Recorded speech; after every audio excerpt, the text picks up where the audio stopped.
Goeiedag, good day, fellow South Africans and citizens of the world.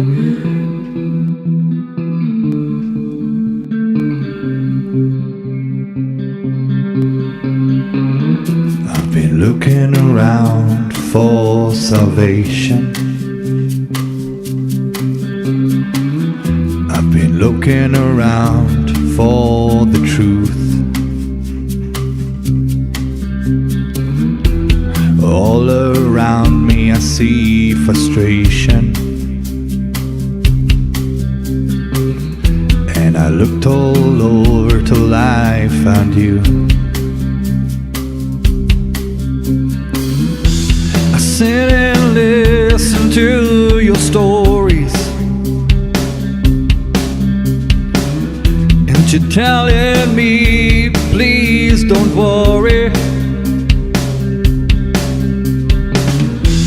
A lot in this world you should know, and love in life is where you should go.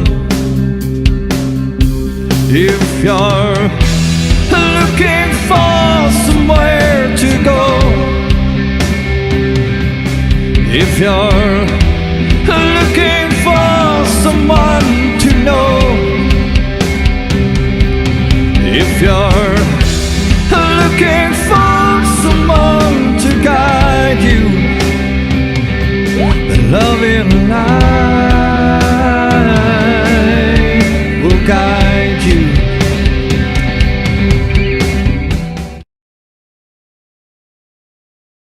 Goeienaand, good evening, fellow South Africans and citizens of the world.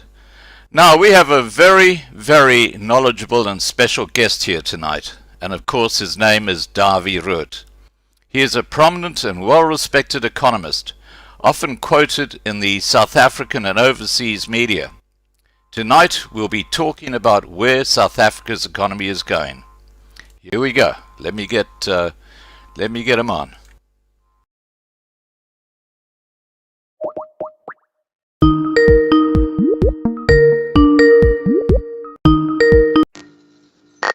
Hi, Dawie. Hello. How are you, mate? Much better there than you this are. country. It's like we've got a power. You got a power So failure, I have you? have to make another. Yeah. Oh, wow. Well, what's new? Yeah, it's South Africa. How's this? Does it work? Yeah, that's fine. Yeah, we can see you. That's the main thing. No, Dawie. Yeah, how's this? Better? That's great. Yeah, we can see you. It's kind of surreal behind you, but that doesn't matter. I mean, we can see your face. We can see you. That's the main thing. Now, let's get the show on the road. And let's get to the elephant in the room. Where is South Africa's economy going? Well, I'm afraid the reality is that the South African economy is in very, very deep trouble. The South African economy has been in very deep trouble for many years already. We have been in crisis, and now we have a crisis on top of a crisis. One simple number that I like to look at is simply to look at per capita GDP. And for the past 5 years, the average South African has been getting poorer. And we're probably going to see in at least another couple of years of the average South African getting poorer still. So, yeah, I'm afraid the South African economy is not at a good place. If you look at the official numbers, the South African economy was in a so-called technical recession for the second part of last year of 2019. And it's very clear that the South African economy will go through an extended and a very, very deep and prolonged recession well into 2020 and maybe even in 2021. So based on my calculations, I expect the economy to contract by, say, 10% or so this year, and perhaps a bit of an economic revival next year, but I'm afraid the South African economy is in very, very deep trouble. Okay, now you talked about a bit of a revival next year. Don't you think that Ramaphosa's comments just about a week ago, where he said basically he wants to see black economic transformation, and that's why this economy under the lockdown has been a success. Is that like a hidden signal that he's actually saying that he's trying to destroy the white middle class in South Africa by using the lockdown and preventing people from working? Well, when I say I expect a bit of a revival in 2021, it's simply to do with some there are statistical reasons for that, because the way that economic growth is calculated, you look at one period, you compare it to the next period, for instance. So if you have a very bad year like 2020 is most likely going to be 2021, simply because 2020 is a very bad year, 2021 is probably going to look a little bit better. So if I talk about some economic growth in 2021, don't expect the economy. It doesn't mean that the economy is out of the dumps. I'm afraid, listening to our political leaders, I'm getting very, very concerned. Part of the reason why we are in very deep troubles in South Africa has to do with the fact that the South African economy was pretty much mismanaged for the past 10 years and probably for longer than that. The state finances has been run into the ground. The state-owned enterprises have been destroyed operationally and financially. And just about everything that this government touches turns into some sort of disaster. So we have a government that is exceptionally destructive in the way that they manage just about everything. There could be a number of reasons behind that. I think it's got to do with plain straightforward incompetence. And part of the reason for the incompetence is simply because they put people in place in positions that they are simply not able to cope with. It's a so-called catered deployment, and that, in fact, is official ANC policy. Additionally, what we have a government that is fairly heavily on ideology.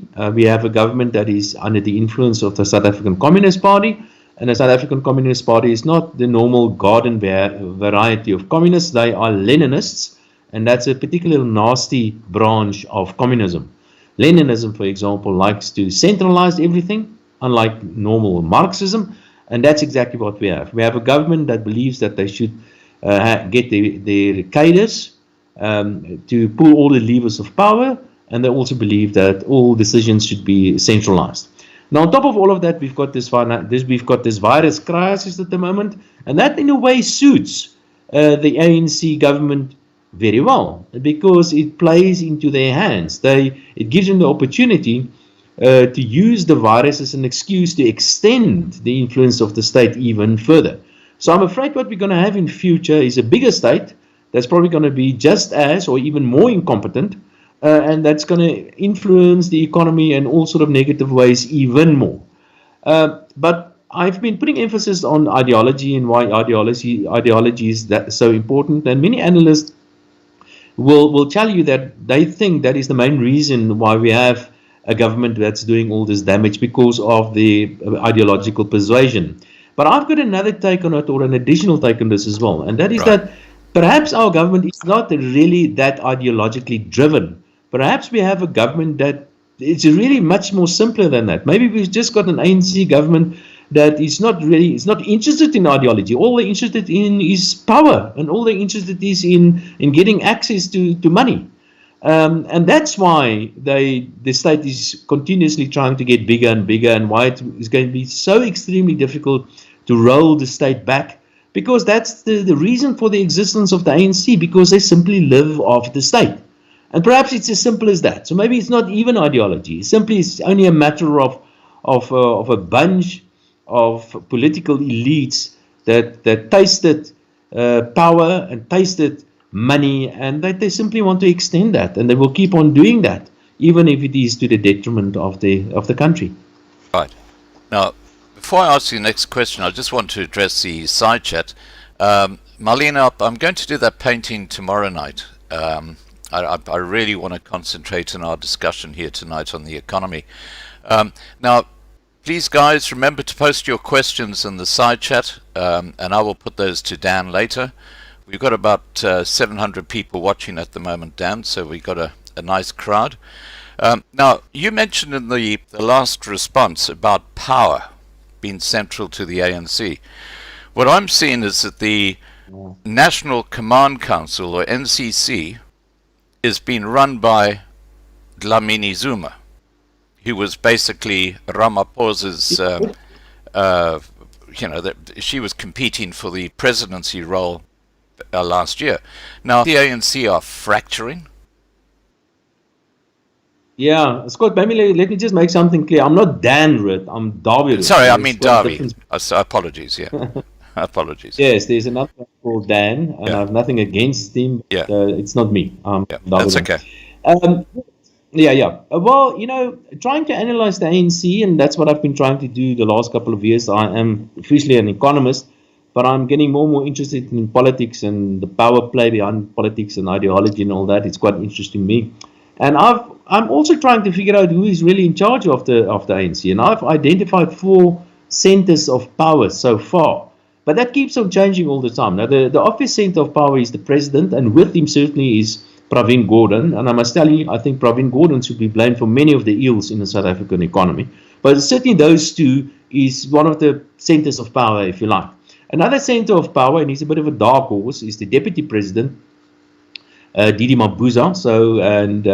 So that's something that we need to keep, somebody that we need to keep an eye on, because he's a much tougher individual than Ramaphosa. Ramaphosa is pretty much a team player. He's not a leader in the sense that he walks in front of people and get people to follow him. He's part of a team always. Right. And we can't always afford to have a team player. We sometimes need somebody that's got strong leadership qualities to lead us through these difficult times. Ramaphosa is not that person. So Didi is now the deputy president, without a doubt, is a second power center within the ANC, but a very quiet one.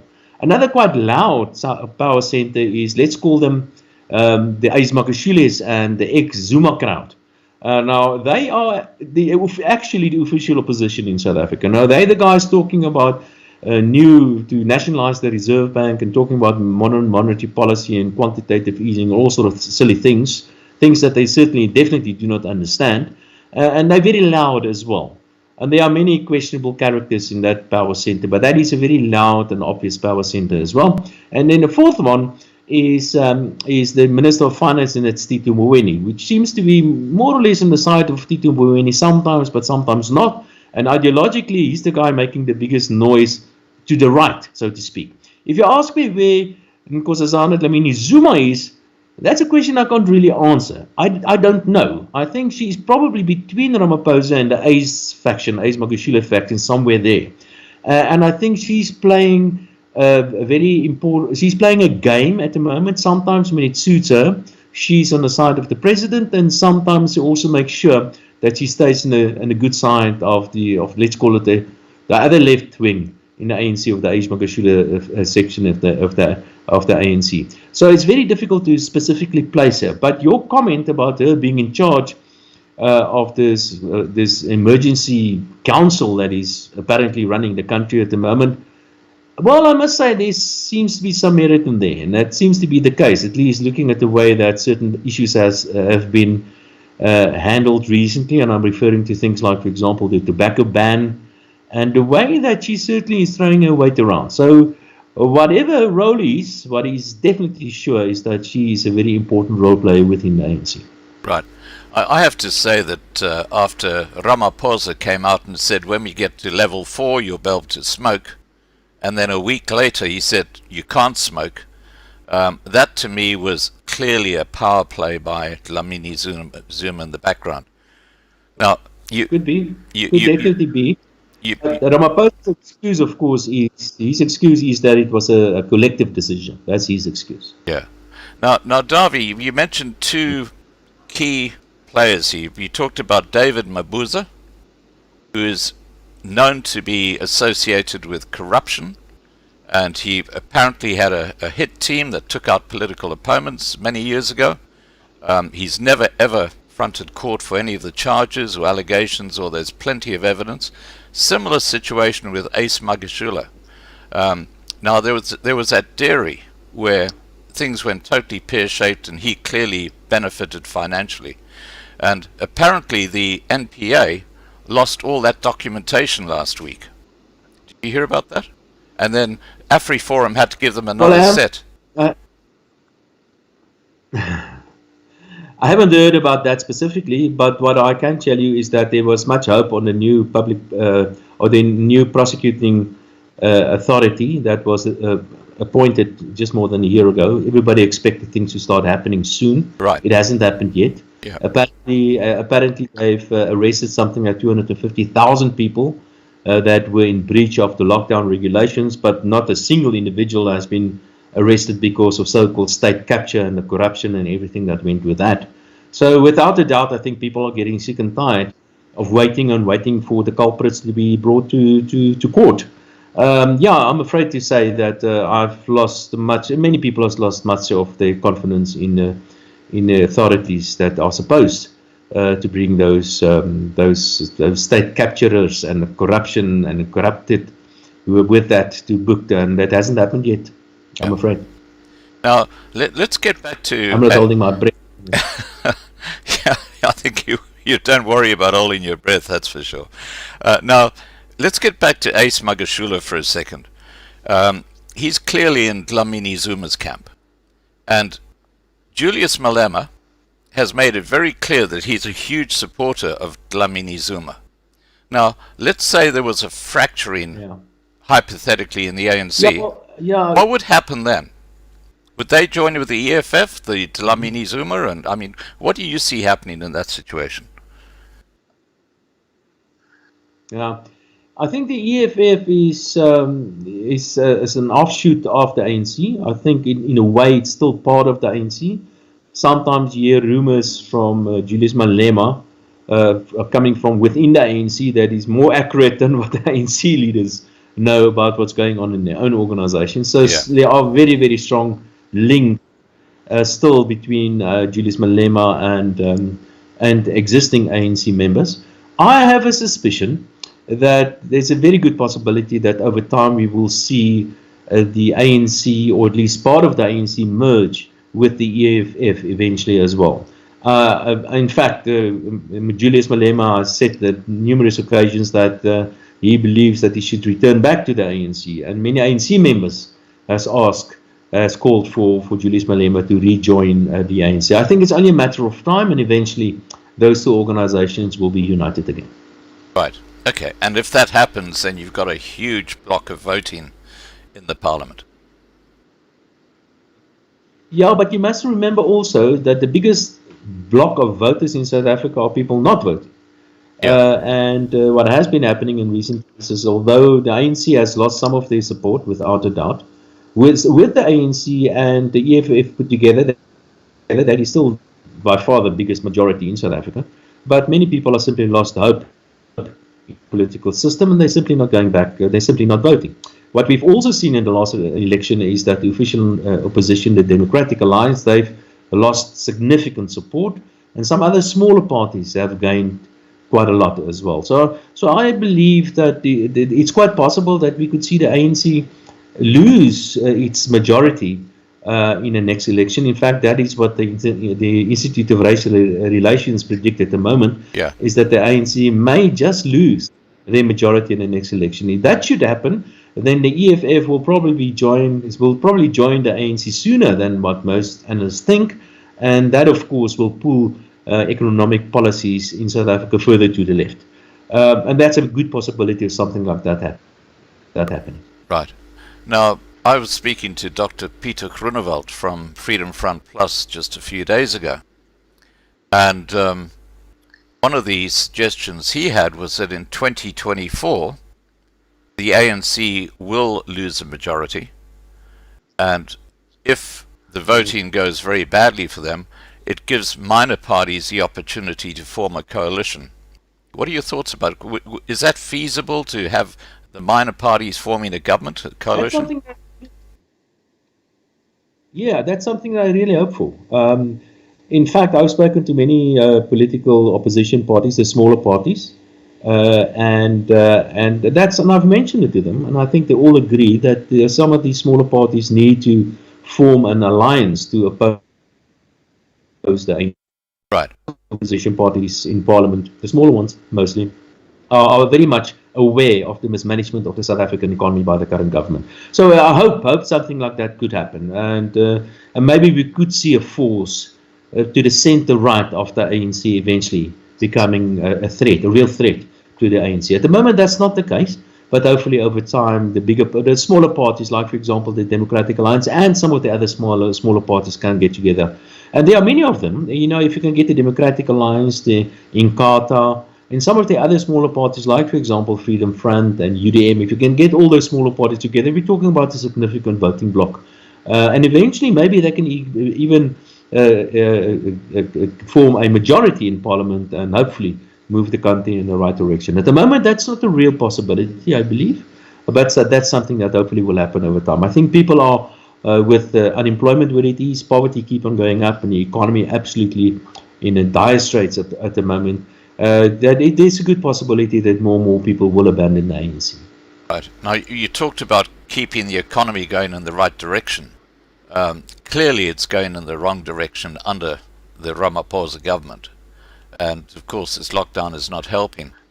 Is there a possibility that South Africa could follow Zimbabwe into complete chaos with the rand just following the way the Zim dollar went? I think it's incorrect to say that one country is going to be like another country. I think it's incorrect to say that South Africa is going to be like Zimbabwe. We're going to be like Venezuela. We're going to be like whatever other countries. Because no country is the same. It's like Tolstoy, All countries, all happy families are happy in the same way, but all unhappy countries are unhappy in their own particular way. And I think the same with countries. I don't think South Africa is going to become like Zimbabwe. It's going to become like South Africa. And it could be even worse than Zimbabwe. And there's a typical pattern as an economist that one can pick up. What happens is that when you get a destructive government, the government that simply lives off the state or lives off the economy, like what we have in the South African government, is that there's a certain pattern that is usually followed. And this pattern starts with simply overtaxing people. That has happened in South Africa already. Right. And then the second step is that and of course, these steps can overlap. The second step is to consume capital. We've done that already. Eskom has been run into the ground in many other state-owned enterprises. So capital has been consumed to a large extent already. The third step is to start confiscating the only remaining pot of gold. In the case of South Africa, that is the savings pot of the pensioners. So there's a good possibility that we're going to see prescribed assets and that the government employment pension fund will be raided and all that sort of stuff. In fact, that's a suggestion that is on the table at the moment. So that's the third step. And then the fourth step is always the same for all countries, and that is the whole thing ends in very, very high levels of inflation. So then we can become like Venezuela, for example. We can become like Zimbabwe, for example. But South Africa will differ from what is happening in Zimbabwe. Zimbabwe basically had 2 or 3 major groupings. Zimbabwe was primarily an economy based on agriculture and on tourism, primarily. The South African economy is significantly more sophisticated. The South African economy has significantly more infrastructure in all sort of ways. There are many different groups in all sort of manners. You've got different ethnic groups, different income groups. South Africa is a huge country. There are many, many people in South Africa. The financial sector is exceptionally sophisticated in South Africa. It's completely different.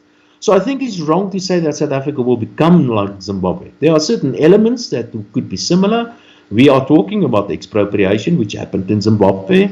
We are talking about the move to the left. We're talking about all sort of silly things that the government is considering that were in many instances similar to what we saw in Zimbabwe. But South Africa will never become like Zimbabwe. It will be different. It doesn't mean it's not going to be bad. It doesn't mean it's not going to be painful. I believe that is indeed where we're heading. But we will not be like Zimbabwe. I think we will be different. If you talk, for example, about expropriation of agricultural land, it really depends on where we are in South Africa. Certain areas, I think there's a bigger risk of that, certainly, and other areas much less of a risk, which wasn't the case in Zimbabwe. The whole place was basically expropriated under Mugabe, for instance. So yes, many bad things can potentially happen in South Africa, but we're not going to be Zimbabwe. We're going to be something else. We're going to be a failed South Africa and not a failed Zimbabwe. Right, I get that. Now, Dawie, you mentioned about the pension funds being raided. What about this new taxation they're talking about on inheritance tax? How's that going to impact the brain drain and business? Because surely people who've got money, it's going to be a red flag and they're going to fly out of the country. my expertise is fiscal policy, so and that's my background as well. So I analyze the fiscal accounts, and I've studied all various taxes and tax regimes and so on. What we have in South Africa is one of the most redistributive fiscal fiscus in the world. Essentially, what it means is that the state takes from some people and basically, after they've helped themselves, give to other people. So the people paying the taxes are not the people mostly that get the benefits of these taxes. So it's a redistributive fiscus that we have in South Africa to start off with. If you analyze the various taxes, then South Africa already has numerous so-called capital taxes. Now, capital taxes are things like, for example, estate duties or transfer duties or even capital gains tax. Those all should be considered as capital taxes. Yes, you're right. There has been talk about some other kinds of taxes, like, for example, a so-called wealth tax. And that has been considered, but the Davis Tax Commission suggested, well, maybe it's not a bad idea, but not yet. So that's not officially on the table yet.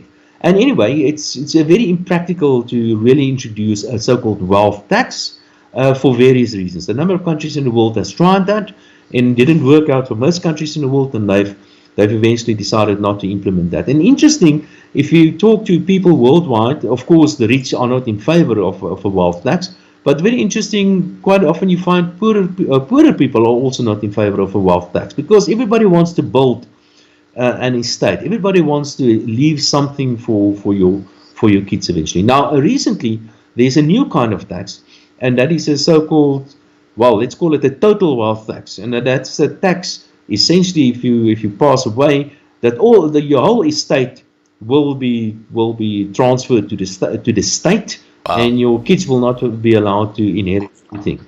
So there's a professor that actually made a suggestion like this last week, and so it's quite a big thing in South Africa. I don't think that's going to happen, and there's a very important reason why I think it's not going to happen, because people quite often think that if you talk that a middle class or successful people or successful family has to do with money. Of course, that's part of the consequences or part of the results of being a successful family, and that is you become wealthy. But there's much more to a middle class family. A middle class family are other things. A middle class family are things like, for example, a family unit. A middle class family is a family with certain values. A middle class family is a family with a certain structure or a certain network. Those things are far more important than money. And even if you take money away from a middle class family, soon afterwards they will make use of their values and their system and their education and whatever, and they will become another middle class family in terms of income as well. So a big mistake that the left quite often makes is that you think that if you take money away from the wealthy, that all of a sudden they're going to be poor. That's not the case. The wealthy is going to become wealthy very soon again, not in your country anymore. They're going to create wealth somewhere else. That's my point. But wealth is not something, it's something else. A middle class or wealthy families are something else. It's not only money. Right. Now, okay, now talking about the pension funds and the inheritance tax and all these different areas that they're now pulling into the net, I guess you could say. What would be left after that for them to go and pillage? Yes, I did mention there are a few steps that typically happens. The one is that you start off with the taxpayer, and the second one is that you consume capital. The third one is you steal the money of the pensioners or the savers, and right. That is on the table at the moment, like I've said. And eventually the whole thing ends pretty much the same for most countries, and that's very high levels of inflation. Now, there's an overlap over these various steps, and what we currently do see in South Africa is they've been a bit quiet of late, but not too long ago, there were calls, especially from Ace Makashule, for instance, about the nationalization of the Reserve Bank, and talking about changing the constitution to change the mandate of the South African Reserve Bank, talking about things like, for example, quantitative easing, or to use his words, quality easing. He doesn't even know what the right terminology is. But anyway, but the basic point is that the Reserve Bank should be more developmental in its approach. And what it comes down to is that the Reserve Bank should print more money.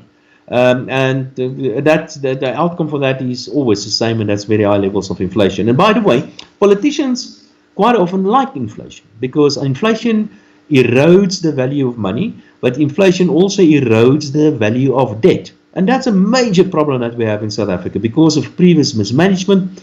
Government debt or state debt levels today in South Africa is at record highs, and it will continue increasing at these totally unsustainable rate. And that's going to become a really, really big problem. It's already a huge problem in South Africa. So the state has too much debt. They simply cannot afford to service this debt. But if you have very high levels of inflation, then in a way inflation will pay off your debt. Basically what it comes down to is that high levels of inflation means that you steal from the savers and you give money to the debtors. And the biggest debtor in South Africa, without a doubt, is the state or his government itself. And that's the reason why politicians will like inflation. So those are the steps that typically are, the pattern that usually plays itself out under these sort of circumstances. And I can tell you, high inflation is an absolute, that's a horrible thing for any economy. You can ask what happened to the Zimbabwean economy because of high inflation, what happened to currently happening to the Venezuelan economy, because inflation really destroys everything that is left in your economy. And I'm afraid if you continue with the accumulation of state debt levels, and if the Reserve Bank eventually ends up in the hands of the politicians, that is exactly where we're heading. We're heading for very high levels of inflation. And in this case, then at least South Africa will be the same as all other countries that eventually end up with high levels of inflation, and that is that economy will then be finally destroyed. Like Venezuela. Like Venezuela. Right. Now, and many others. There are many other examples. Yeah. Now, don't you think that the state-owned enterprises are the canary in the cage? You know, you look at the thin end of the wedge, what happened to South African Airways. You know, they couldn't afford to keep on bailing it out because the government has run out of money. It's been looted and pillaged. Look at Eskom, 450 billion rand of debt. Now, I think Dawie Roodt, as the CEO, is doing a fantastic job. I think he's really turned that state-owned enterprise around, but he's got a long way to go. But the problem is that the ANC are so cut on bringing in black economic transformation, which is always a complete and utter disaster. Now, if we're talking about Eskom, for example, consider the impact that black economic empowerment has had on just Eskom. Do you think that South Africa's economy has got a chance if they keep on bringing in these racist policy, employment policies? Yeah, just by the way, I'm talking to you right now, and I've got I've got 2 torches here because our power is down. Yeah. So I'm sitting in the dark here. Yeah, exactly It's what I'm never happened saying. before. In 2002, Eskom was awarded some international award for being one of the best run utilities in the world. Eskom was indeed a world-class company. In fact, Eskom could borrow money cheaper than the South African government at some time. Right. So Eskom was an absolute world-class company. It has been run into the ground financially and operationally. And today I'm sitting in the dark, and that's a very important reason why I don't expect the South African economy to report significant growth for many years until at least we've got electricity. We don't have that. And then if you look at other examples, you've mentioned South African Airways. We've had 10 turnaround plans for South African Airways, 10 final turnaround plans. We spent tens of billions of rands on South African Airways. South African Airways is currently under business rescue, for instance. And they're talking about reviving South African Airways. They're going to put even more money into South African Airways, despite the fact that the state is completely bankrupted. So, and this must border on total stupidity. I cannot think of any valid reason why you would want to keep on throwing money at something like South African Airways and the other state-owned enterprises. You blame black economic empowerment for this. I guess that is part of the reason for that.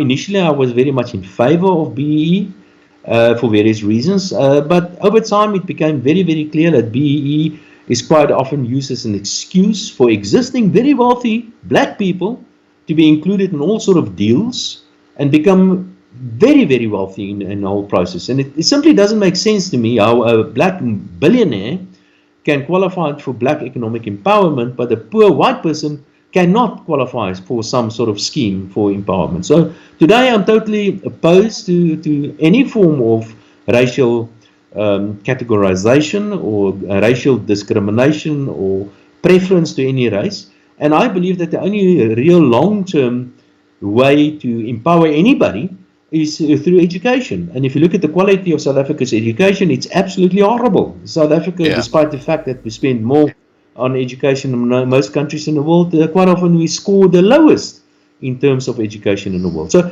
but still, I don't believe it's BEE as such, or black economic empowerment as such, that should be blamed for what happened to the South African economy. I simply believe it's plain straightforward mismanagement and incompetence and cadre deployment and ideology of a destructive government that should primarily be blamed for the state of the South African economy. Yes, I guess good intentions, and I think the idea behind BEE initially was a good idea, but it's being misused, like many other things, by the ruling alliance in order to achieve the one thing, that the only thing that really matters to them is to line their own pockets. Yeah. Well, if you look at a local level with the municipalities, it's chaos everywhere. I was talking to Dennis, who's the chairman of AfriForum at Elliot, which is in the Eastern Cape, and he was saying that they had these 2 water treatment plants that were set up by a municipality in their area, and they don't work. Cost 100 million rand to set them up, and they're not working. You know, it's just crazy. It's a local level. A couple of things in South Africa still work very, very well, I must tell you. The one thing is that the South African Reserve Bank, under the leadership of Lesetja Kanyako, is really an excellent institution. They're doing really an excellent job. He's probably one of the big central bankers that we've ever had. Other things that still work very well in South Africa's financial markets, the banks are well regulated and the markets work very, very well. That's where I operate every day, and I know that works very well. And another institution that also works is the Auditor General. Perhaps not as well as some of the others, but it still works. And you can actually take the Auditor General's report for what it is, and you can actually trust and believe what the Auditor General says. But I'm afraid the things that the Auditor General says are not very nice things. For instance, about 3/4 of the local authorities are financially totally mismanaged. And I can tell you, I go to the rural areas quite often. Well, I used to before the lockdown. And I will drive through those little towns that I can remember as a kid that were absolutely just picture pretty towns in the past. Clean, efficient little places with parks, and it is absolutely heartbreaking to see what's going on now. The places are dirty, it's falling apart, it is potholes, it is absolutely horrible. I mean, I can't take it. It is absolutely indescribable to see the total collapse and the filth and the dirt and the poverty that goes with that. It is horrible. It's horrible to see those small, pretty places that have been destroyed, and there's nothing left of many of those places anymore. Yeah, it's absolutely shocking. Now, while we're talking about BEE, my view is that what you mentioned, the billionaire, the black privileged, you know, the ones at the top of the tree, they've got all the contacts, and I've heard so many cases where they set up a shelf company, and they might call it XYZ, for example, and let's say it's Eskom. They know someone in Eskom, because their shelf company is BEE compliant, but has absolutely no history or understanding of what they're going to be supplying Eskom. It doesn't matter. They've got the right contact. So they get the tender, and instead of Eskom buying direct from the supplier, they buy from the shelf company, which does absolutely nothing but send an invoice to Eskom, and they then place an order on with the supplier, who then delivers direct to Eskom. But in the meantime, Eskom is now paying 50% more through this shelf company that's done nothing. You must see dozens of examples of this. Many. You open the newspapers every day, you see that. And the part that really the really sad part is that we hear this and we see this, and there are committees and all sort of people that this is public knowledge, and nothing happens. Nobody has been arrested. Nobody is in jail. That's right. Nobody's being touched. Nothing happens, and it happens all the time. It happens all the. I'm afraid, yes, you're right, and it happens. And I think that, by the way, is part of the reason why the state wants to control everything, because because they have to keep all these hungry hanger-ons. You have to keep them busy. You have to feed them because it's their time to eat, as they say. Yeah. Well, I find it extraordinary that if someone uses the K word, it's like news all over South Africa. They're pulled before the courts, and they're, like Vicky Momberg, 2 years in jail before they released her, where all this corruption going on, nothing ever happens. It is quite extraordinary. But let's continue with this theme about the racist employment policies. What has been the impact of black economic or what will be the impact of black economic transformation on what is left of South Africa's economy after the lockdown? Well, again, I'm not so sure that we should blame BEE for everything. I think we should mostly blame an incompetent, destructive government for everything, or for most, not for everything, of course. Of course, the virus will impact on the South African economy, like it will impact on the world economy as well. But I'm afraid what we're probably going to see is that we have a government now that will misuse this opportunity, and of course expect the virus to be blamed for everything that's going on. Oh, yeah, absolutely. The virus will get the blame for everything. Of course, that. Well, it used to be Jan van Riebeck. Yeah, now it's the virus. But yes, I'm afraid what we're probably going to see is more of the same. And like I've said, what I'm particularly concerned about is that the government will make use of this opportunity to extend its reach and to get involved in even more things. In fact, already we hear some of the ministers saying that they should make this ban on alcohol or on cigarettes or whatever permanent. So those are examples of politicians once they tasted all this power. And bureaucrats, they're very unlikely to relinquish that powers again. So I think that is going to happen. But yes, I guess race-based policies will get even more emphasis. And I'm afraid as it becomes clear that the government fails in more and more in what they're trying to do, they are going to look for scapegoats somewhere. Other groups will be blamed. Other ideologies will be blamed. It will be the imperialists, it will be the Americans, or it will be whoever, pick somebody, but it will never be government. And that's actually where the fault is that we have a destructive government in the form of a tripartite alliance, and I'm afraid they are hell-bent to continue with their destructive ideologies, first of all, but also to continue with the destructive way that they're running the South African economy, and the plundering and the cadre deployment and all of that is likely to continue. Right. Just for the record, we had over 1,000 people watching us. And for those people watching, please remember to subscribe to this channel. We always have very interesting live streams and videos going up. Now, I want to move on, Dawie, to the area of world politics and what's happening in the global economy. But before I do that, do you think that the deep state has been orchestrating a campaign to try and bring down Donald Trump? And I'm also bringing into that basket Black Lives Matter with what's going on in the US right now. What are your views about what's actually happening in the US and who is behind it? Yeah, well, you ask people to subscribe to your channel. So everybody, if you want to send me an email, I'll make sure I put you on my distribution list for everything that I run. Absolutely. What's your email address? It's Dawie Roodt, one word, Dawie Roodt at efgroup.co.za. So Dawie Roodt at efgroup.co.za. Okay. Can one of the moderators put that into the side chat for us? Okay, carry on, Dawie. I appreciate that. Yeah, the deep state. The reality is that, let's just step back for a moment and let's forget about Donald Trump and let's forget about all these ideologies and things and see if we can understand the typical pattern that civilizations take. And this is nothing new. What we're seeing currently happening in the United States is typically what happens to civilizations in history. So eventually what happens is more and more people realize that if they vote for the right people to become politicians, then they can get the benefit out of that. And inevitably what happens is that governments and states start getting bigger and bigger, and they try to please more and more people, and more and more people become dependent on the state.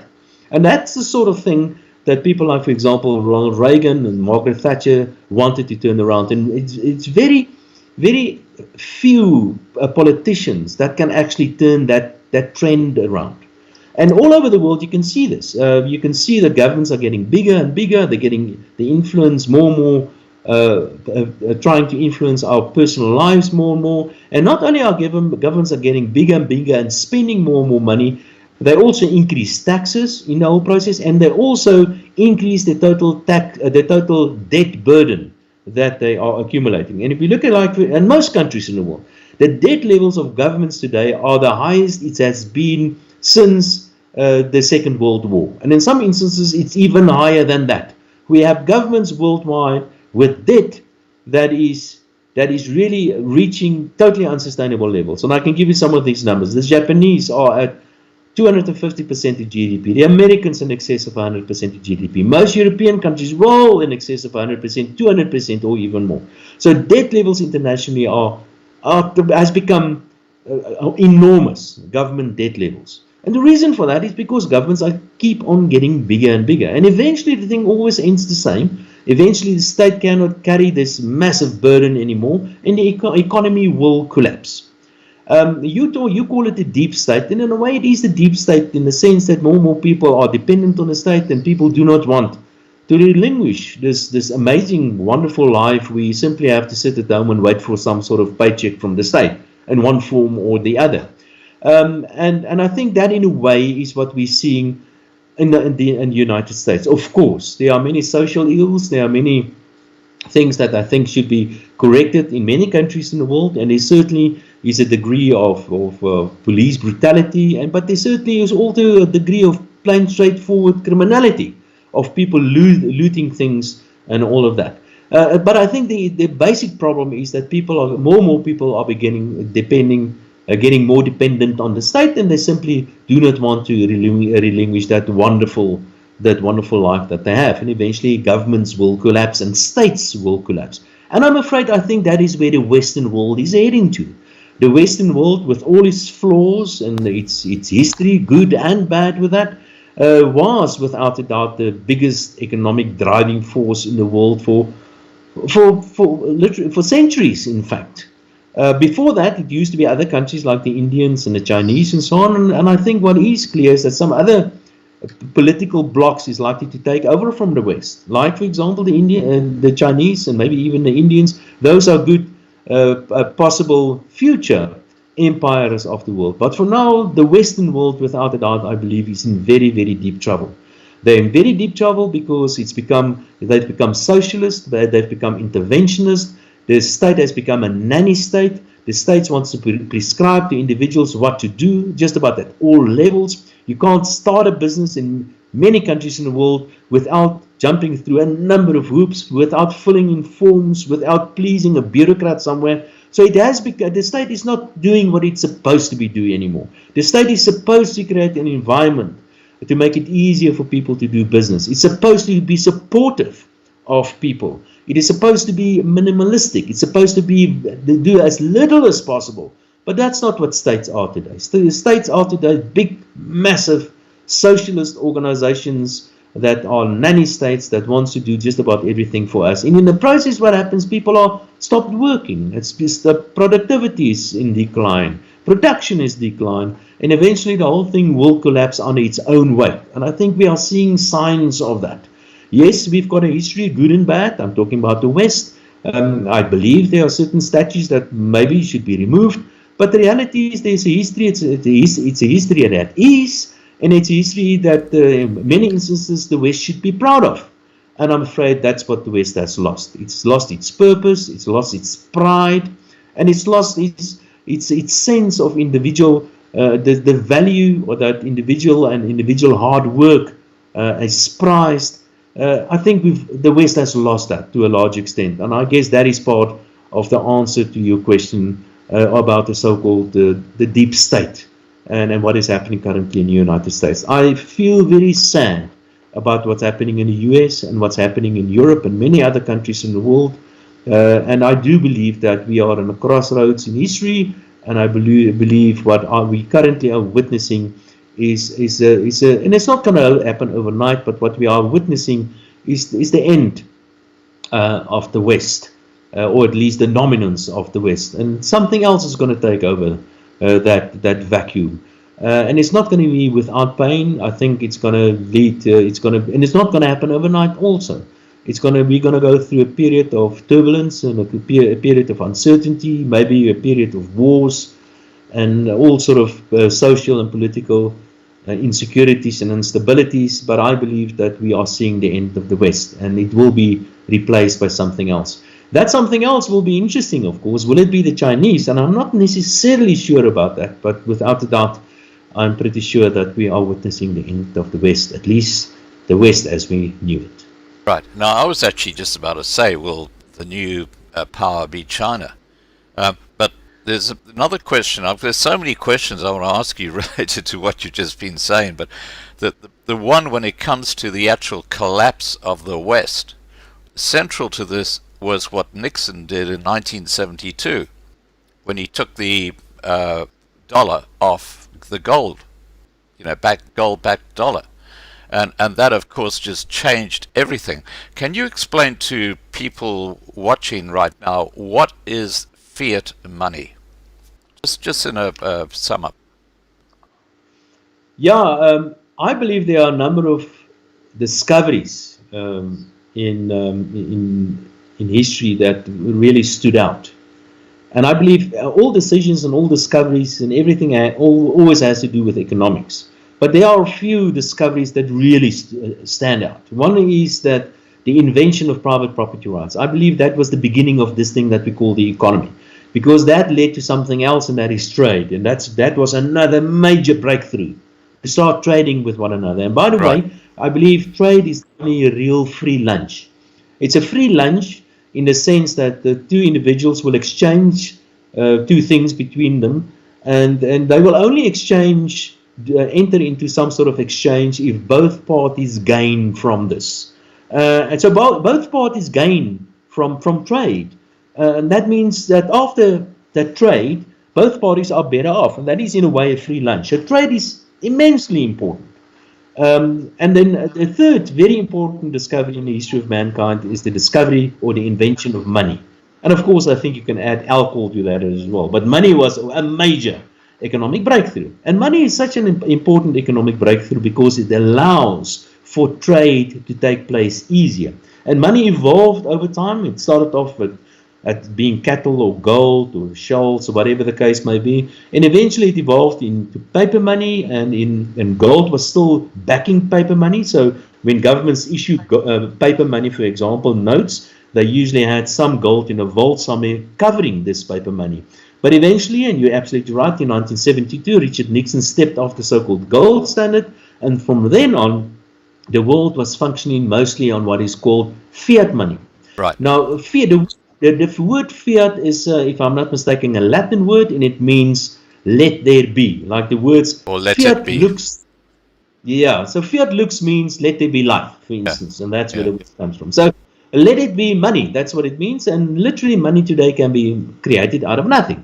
And believe me, central banks are creating a lot of that, especially the big central banks in the world, like the Americans and the European Central Bank, and many countries in the world, like the Japanese bank, the Bank of Japan, and just about all the major central banks in the world today is creating a lot of money out of nothing because they can. They don't have to have gold in the vaults to cover their money or to back up their money.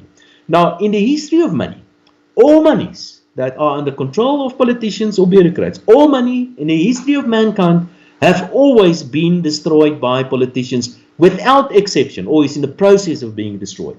In the case of the South African Rand, for example, since 1972 today, the South African Rand has lost more than, this is not the typo, more than 99% of its value.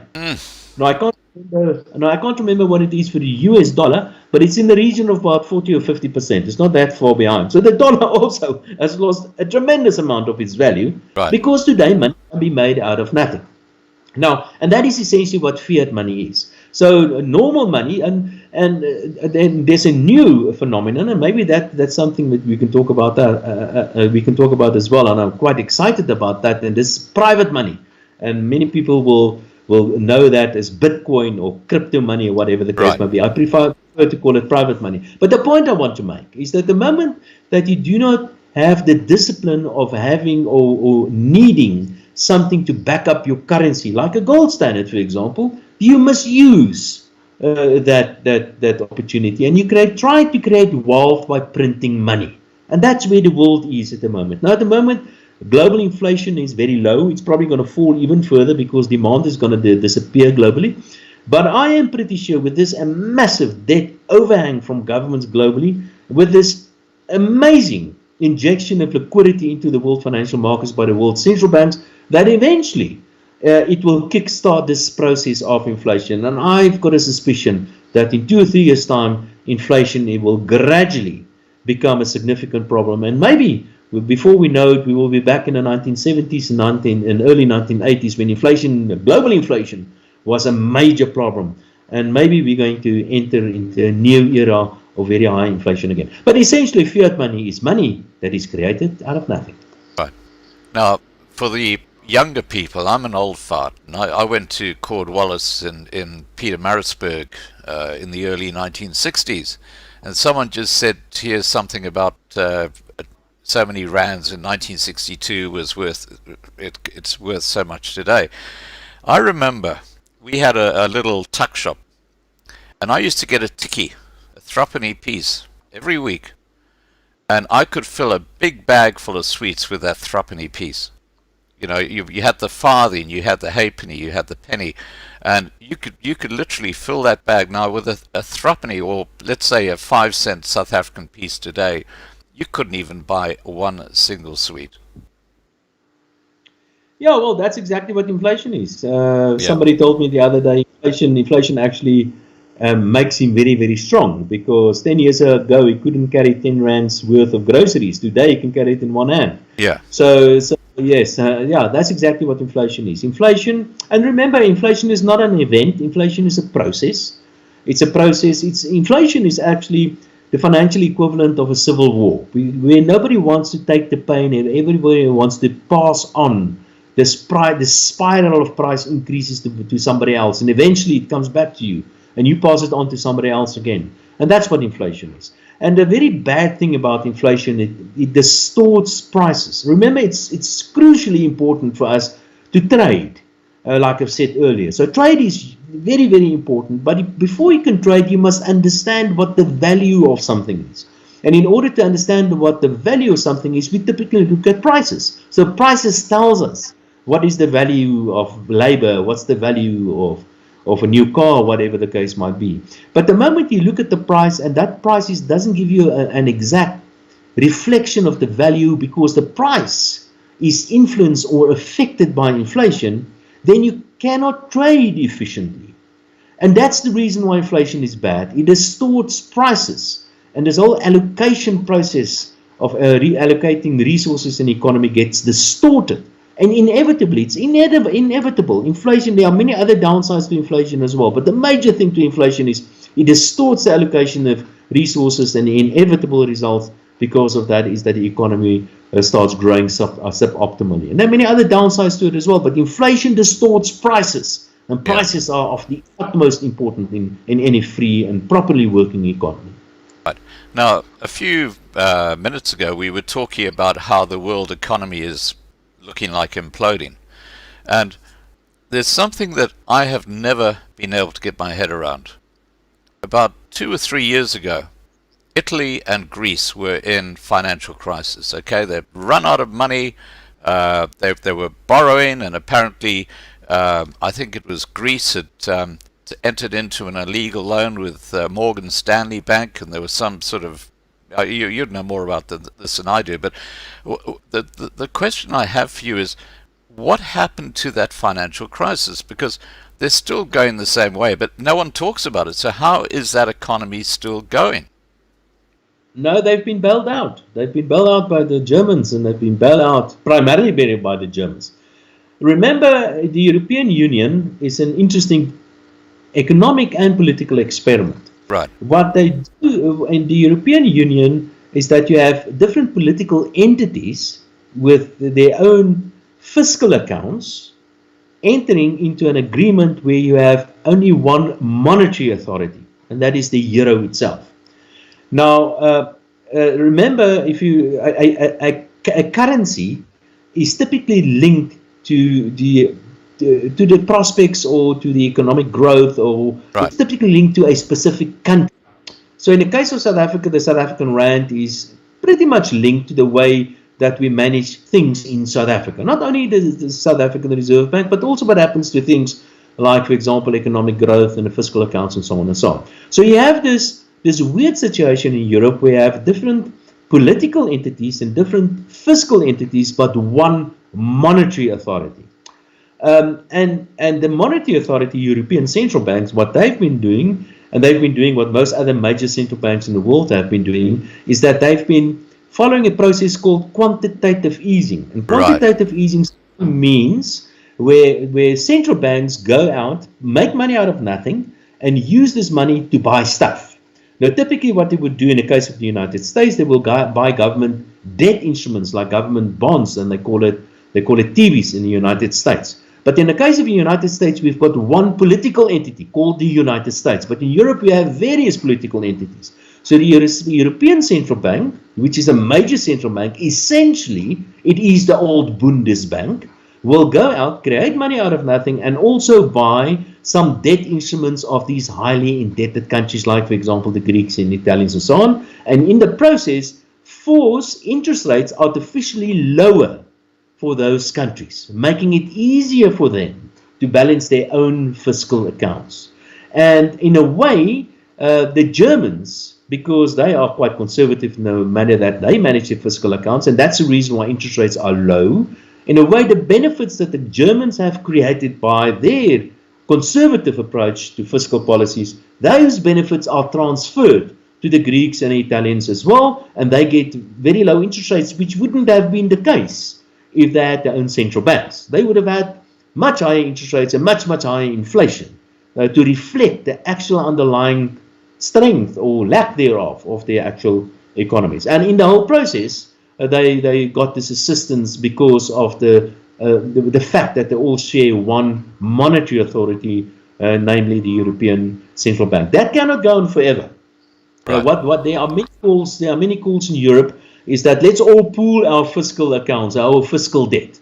Let's all put all the government debts of the Greeks and the Italians and the Germans, let's pull it all together and let's become a real country like the United States. But essentially what that means is that the Germans will have to pay off the debt of the Italians, and quite understandably the Germans are not too keen on that. But that's the reason why they could survive this crisis, because of the European Central Banks bailing out those countries like the Greeks and the Italians. And that is not the end. I expect some other countries that need to be bailed out as well. Soon the Italians are in very deep trouble. I expect something to happen there. And eventually it will be the French as well, because they're a bunch of socialists. And they also cannot manage their fiscal accounts. It's only the Germans that are quite good at managing. But even the Germans are slipping up a bit. Their debt also went up quite substantially in recent years. Right. Now, let's look back at South Africa for a moment. Okay, we're talking about bonds. Now, who will bail out South Africa? Because in Europe, okay, Italy and Greece, you got Germany who comes to their help because they're part of the euro.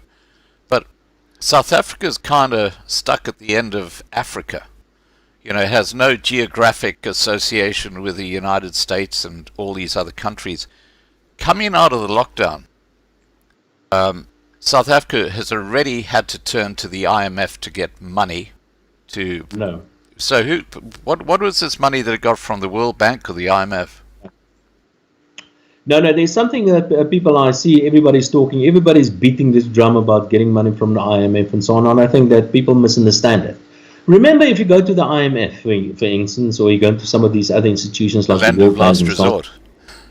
Well, no, not really. Remember, if you go to them, if you Yeah. go to the IMF and you borrow money from the IMF, you will borrow basically dollars. It's a little bit more complicated, but essentially what it comes down to is you will be borrowing dollars. So before you go to the IMF, you must ask yourself the question, if I go and borrow dollars, what am I going to use the dollars for? Because we don't use dollars in South Africa, we use South African rands. Yeah.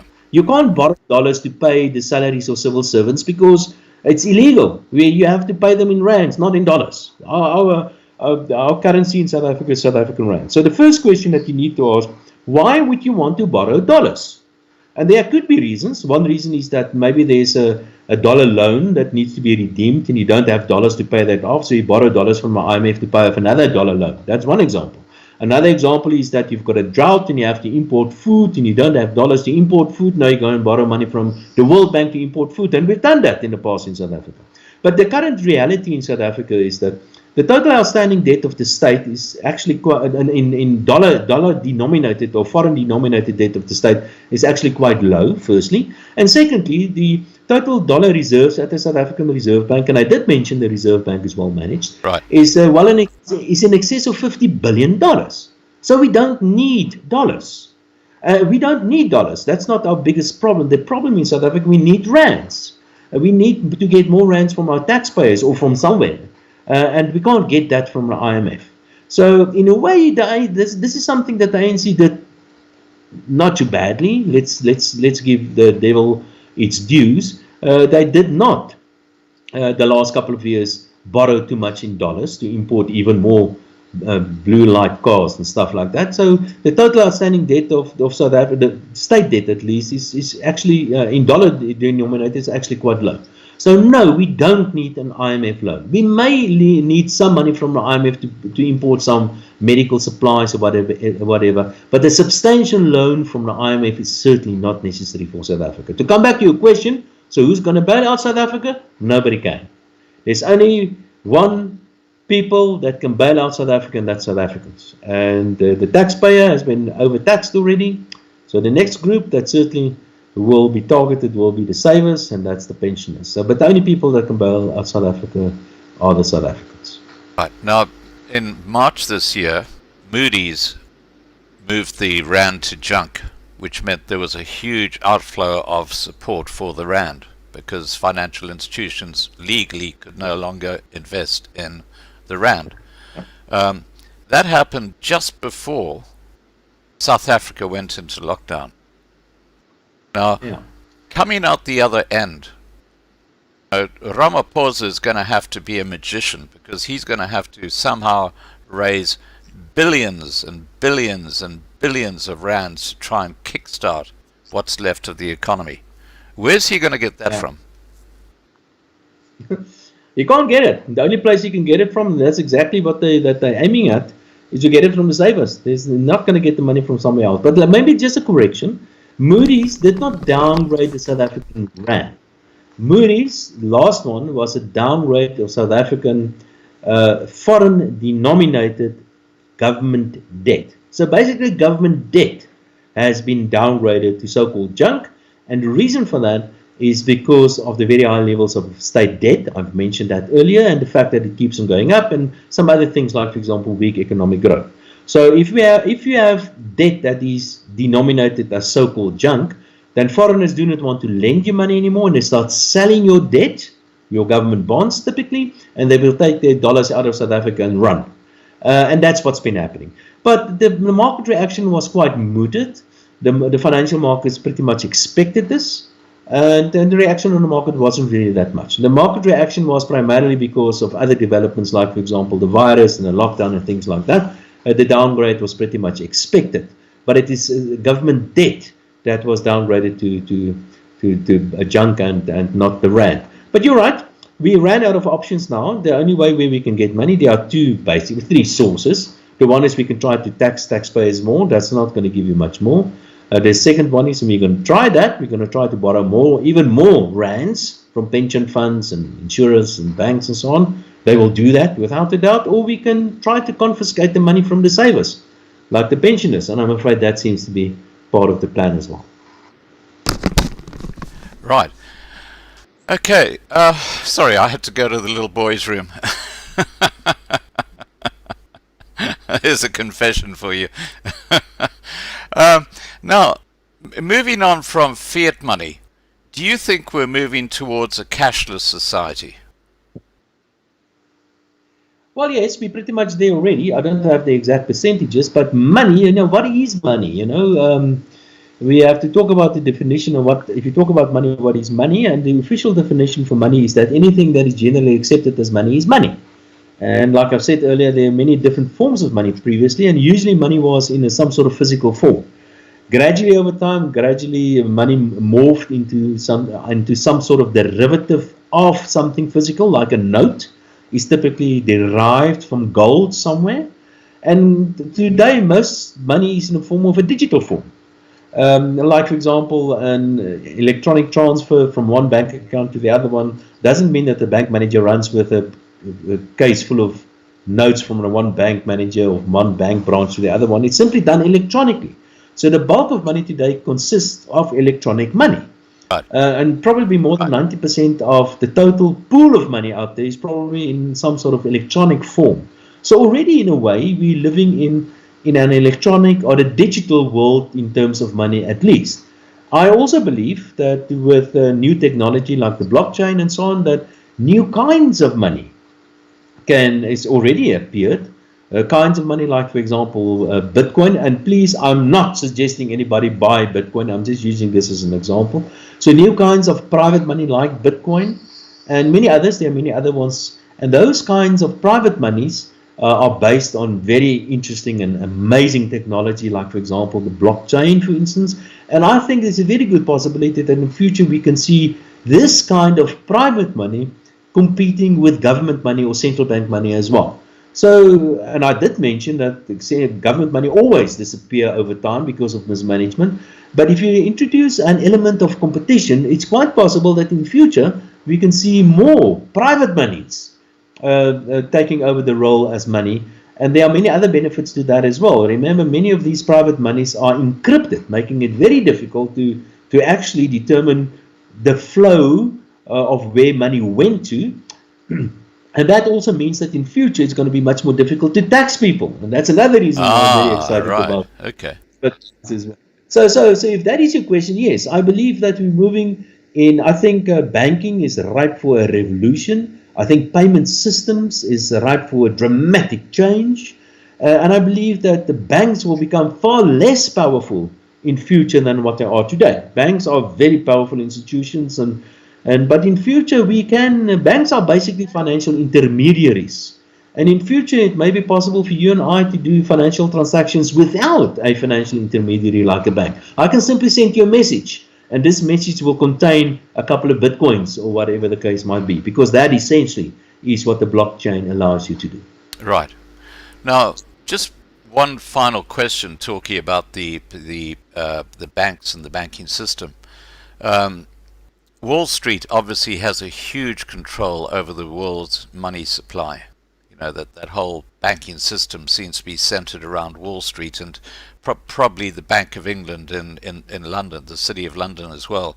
Now, this nebulous fiat money, which really has no real value, it's just an idea, and people just believe in it. That's why they accept it as value.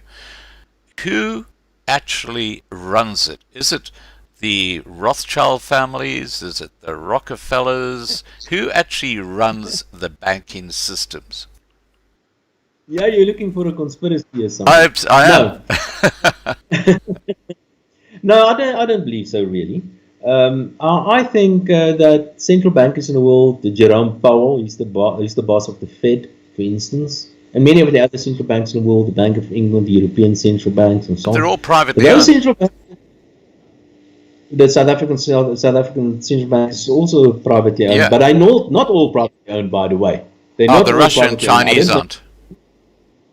No, I'm pretty sure that some of them are not privately owned. I think the European Central Bank, for instance, is not privately owned, but I stand to be corrected. But it doesn't really matter. It really doesn't matter whether they're privately owned or not, because the profits that central banks make is transferred to the government in the form of a tax in any event. It's not somebody making money out of the fact that they are shareholders in the central bank. I hold shares in the South African central bank, and I can promise you it's not a very good investment. The profit of the South African central bank goes to the South African government. So let's first sort that out. There's no private conspiracy somewhere where they make money and where they enslave the rest of the world to make money because they're in control of the central banks. That certainly is not the case. Second thing, central banks has globally has a very specific mandate. Now, this mandate centers around things like, for example, inflation and economic growth and unemployment and stuff like that. But typically what central banks will do, if there's some sort of economic crisis, central banks will try to support your economy.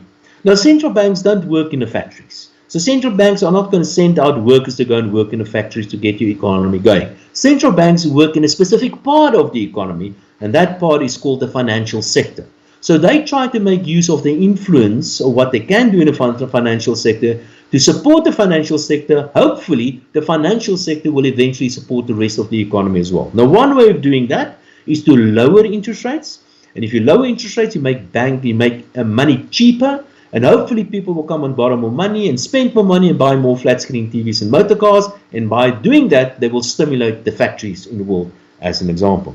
Unfortunately, what has happened quite often, and this is exactly where the world is at the moment, is that when there's a crisis like this virus crisis now, central banks will lower interest rates and they will create money out of nothing, and they will go to the banks and they will buy stuff from the banks. They will buy government debt instruments from banks, or they will buy all sort of things. They will even buy stocks in the case of Japan. So they will buy financial instruments and they will give this money to the banks. And in the process, what happens is that those financial asset prices, like equities, go up in value.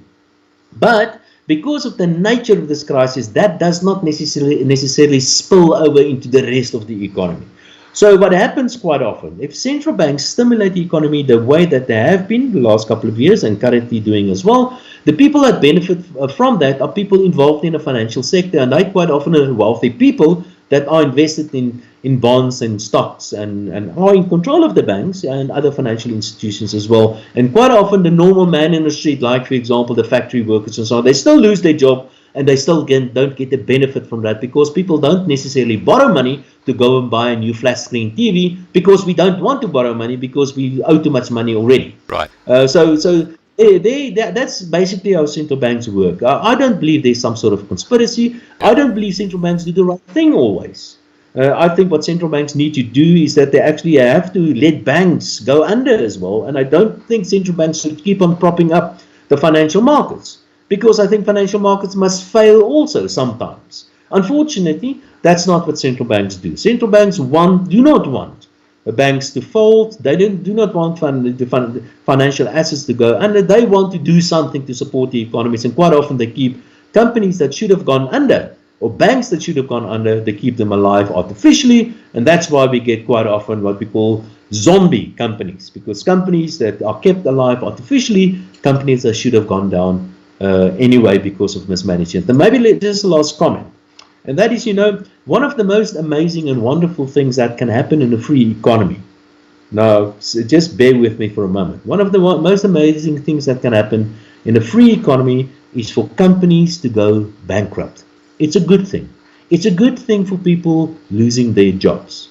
It is good because that is the nature of the beast. A real free market is a process where companies continuously go under and people continuously lose their jobs. But at the same time, there are continuously new companies, new ideas, and new jobs that are being created. It is a process, and it's a good process that has resulted in amazing wealth creation for the world and the people of the world, especially the past 100 years or so. So a real free economy is an economy with successes and with failures. Unfortunately, what we've got the governments and we've got the central banks that try to prevent the failures. And in the process, we also don't get new companies being created. This process of destruction and creation has been halted. And inevitably, what will happen, we the people will be the losers in the end. Right. Now, I have to say, if the ANC have mastered one thing, it's bankruptcy. There's no question about that. Now, Robert Kiyosaki, the author of the book Rich Dad, Poor Dad, said this week that the US dollar will gain strength after the lockdown ends, with most other economies facing depression-like conditions. What are your views on this? Yeah, I think it's important to understand something else. The US economy, as we all know, is the biggest, well, not necessarily. Now, the Chinese economy, if you look at the way you measure it, but the US economy is still officially the biggest economy in the world. The US dollar is about 60%, 70% of, well, 60%, just over 60% of all trade internationally happens in US dollars. Some of that is happening in the euro, and some of that is happening in renminbi and some other currency, but the US dollar is by far the most dominant currency in the world. There are many reasons for that, obviously the size of the US economy, but there's another very important reason why the US dollar is such a strong and dominant currency. And part of the reason has to do with the amazing capital market, or the depth of and the size of the capital market behind the US dollar. Let me give you a simple example. If we in South Africa export platinum, we will be paid dollars in that. The dollars will end up with the South African Central Bank, the South African Reserve Bank, and the South African Reserve Bank is not going to put the dollars under the bed. They take these dollars and they reinvest it back into the American capital market, typically Right. government debt instruments in America. And because they can do that, we accept dollars, because you can do something with dollars. You cannot do that with renminbi. If you export to China and you receive renminbi, you are literally going to sit with this renminbi under the bed, so to speak, because they do not have a deep capital market behind them. And before any other currency will be able to rival the US dollar or the dollar's dominance, you have to create a proper deep capital market behind your currency. And not even the Europeans have that yet. Not nearly to the same extent as the Americans. And for that simple reason, I believe the US dollar will remain the dominant currency for many years still to come. Eventually, as all currencies, it will come to an end. But for now, I think the dollar will go up and down for various reasons. When they cut interest rates, the dollar will lose value, and if they start increasing interest rates, the dollar will gain again. But the American economy is much more vibrant than most other economies in the world, and I agree. I think if I pick, and we are asset managers, we manage money for people internationally and locally. And if I have to pick a currency, I usually pick the US dollar. I've got a lot of trust in the US economy, and therefore also in the US dollar as well. Right. Okay, now I'm going to start giving you questions from people who've placed them in the side chat, and I'll start from the first questions that came up and work our way through. I've got a question from Gerard. He says, Dawie, ek het policy wat nou moet uitbetaal.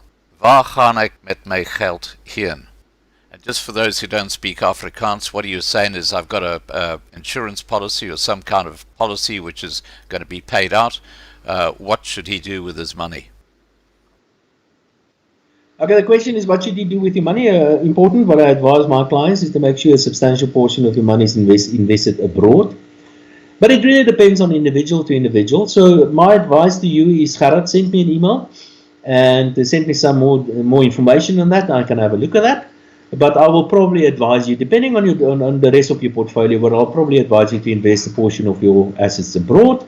And what I typically would do, I will move the money into dollars. You have to get all sort of permissions and tax clearances and all that. But I will probably put the money in dollars, and depending on the size and your requirements and so on, I will probably put it in some sort of international share portfolio, and I will manage it as such. So my advice to people is, depending, of course, from individual to individual, but to make sure that a substantial portion of your money is invested in abroad. Okay, now your email is Dawie Roodt at efgroup.co.za. Dawie Roodt at efgroup.co.za. Okay, I'm just putting that into the side chat. Okay, so it's Dawie Roodt at efgroup.co.za. Okay, there you go. So there's your answer. Just send Dawie an email and he'll help you directly. Okay, next question. Does Dawie think it may happen that the government will run out of money and would not be able to pay state-owned government departments, like, for example, the police? Yeah, the answer to that is probably no. And let me just explain the process. Remember, and it works like this everywhere in the world. So a government will go and borrow money. They don't have enough money, and they always borrow money. In the case of South Africa, they borrow quite a lot of money. So they will typically go and sell a government debt instrument, say for example, to a bank. It's a little bit more complicated than the way I'm going to explain it now, but it comes down to basically the same. So they will sell a government debt instrument to a bank, and they will take the money and pay the civil servants. That bank will take this government debt instrument to the South African Central Bank and exchange it for cash, for newly printed or newly created money, and voila. So basically what happens is that the central bank prints money and gives to government to spend. Now, of course, it goes fiat money. That's fiat, nature of fiat money. So the South African government will never run out of money as such. They will always be able to create money somewhere and get money somewhere simply by borrowing, by issuing more government debt instruments. And in a process, of course, nobody in the end would want to buy those government debt instruments. That, of course, is a different question. But really running out of money, any country that is in control of its own currency will not really ever run out of money. They can always just make more money, quite literally. Right. Now, Robert Scott has asked, please ask Dawie where he sees the rand-dollar exchange rate by the end of this year.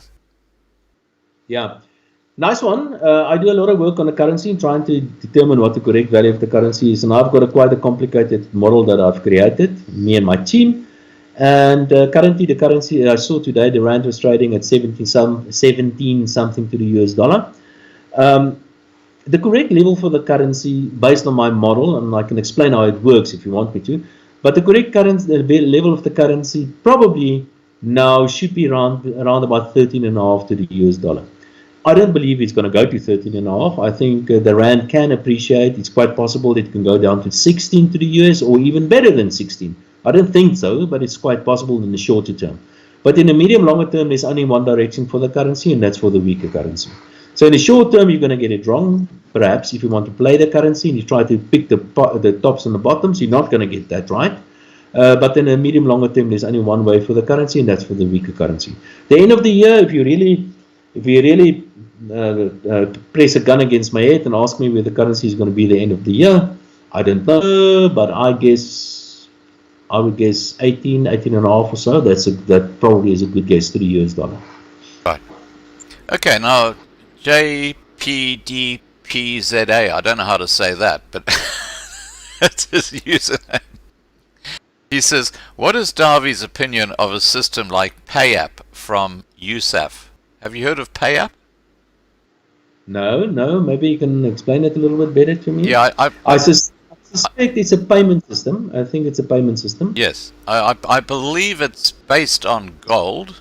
I believe that what they say is they've got gold somewhere in Johannesburg in a bank, and when you buy into PayApp, you then are trading with other people through using PayApp, but your money is backed by gold, not by the rand.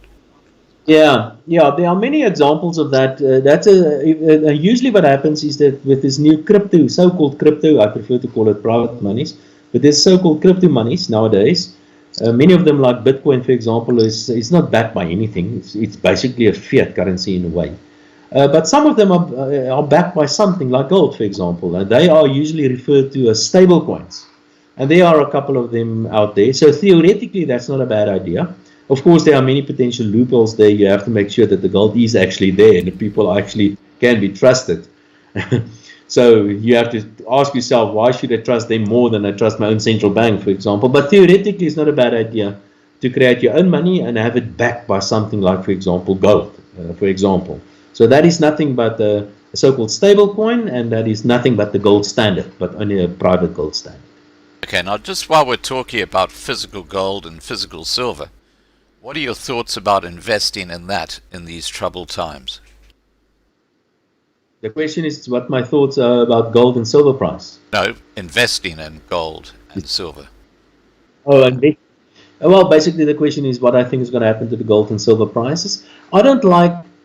Usually I don't like gold or silver for that matter as an investment.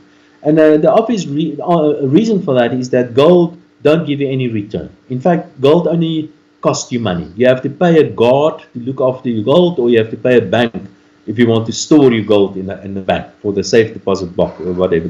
So gold doesn't create anything. There's no return that you get on gold or on silver or any one of those other precious metals. If you want to invest in gold, for example, it makes much more sense to rather invest in a gold mining company because at least they take more gold out of the ground. It becomes more. But there are some instances where you may try or where you should consider investing in gold. Here are some of those cases. If you believe that inflation in the United States is going to become a big problem, then it makes sense to buy gold, because gold is a hedge against inflation. That's one reason. Another reason why it's a good idea to buy gold is if you want to flee a country and you can put some of the gold coins in your pocket. So that's another valid reason, I guess, to buy gold. Another reason could be if you have some sort of sentimental reason why you want to invest in gold. You just like it, you like to look at it. I guess that is also a valid reason. And the fourth reason I can think of is that if you want to invest in gold because you want to use that to seduce women. So that's a fourth reason why you want to invest in gold.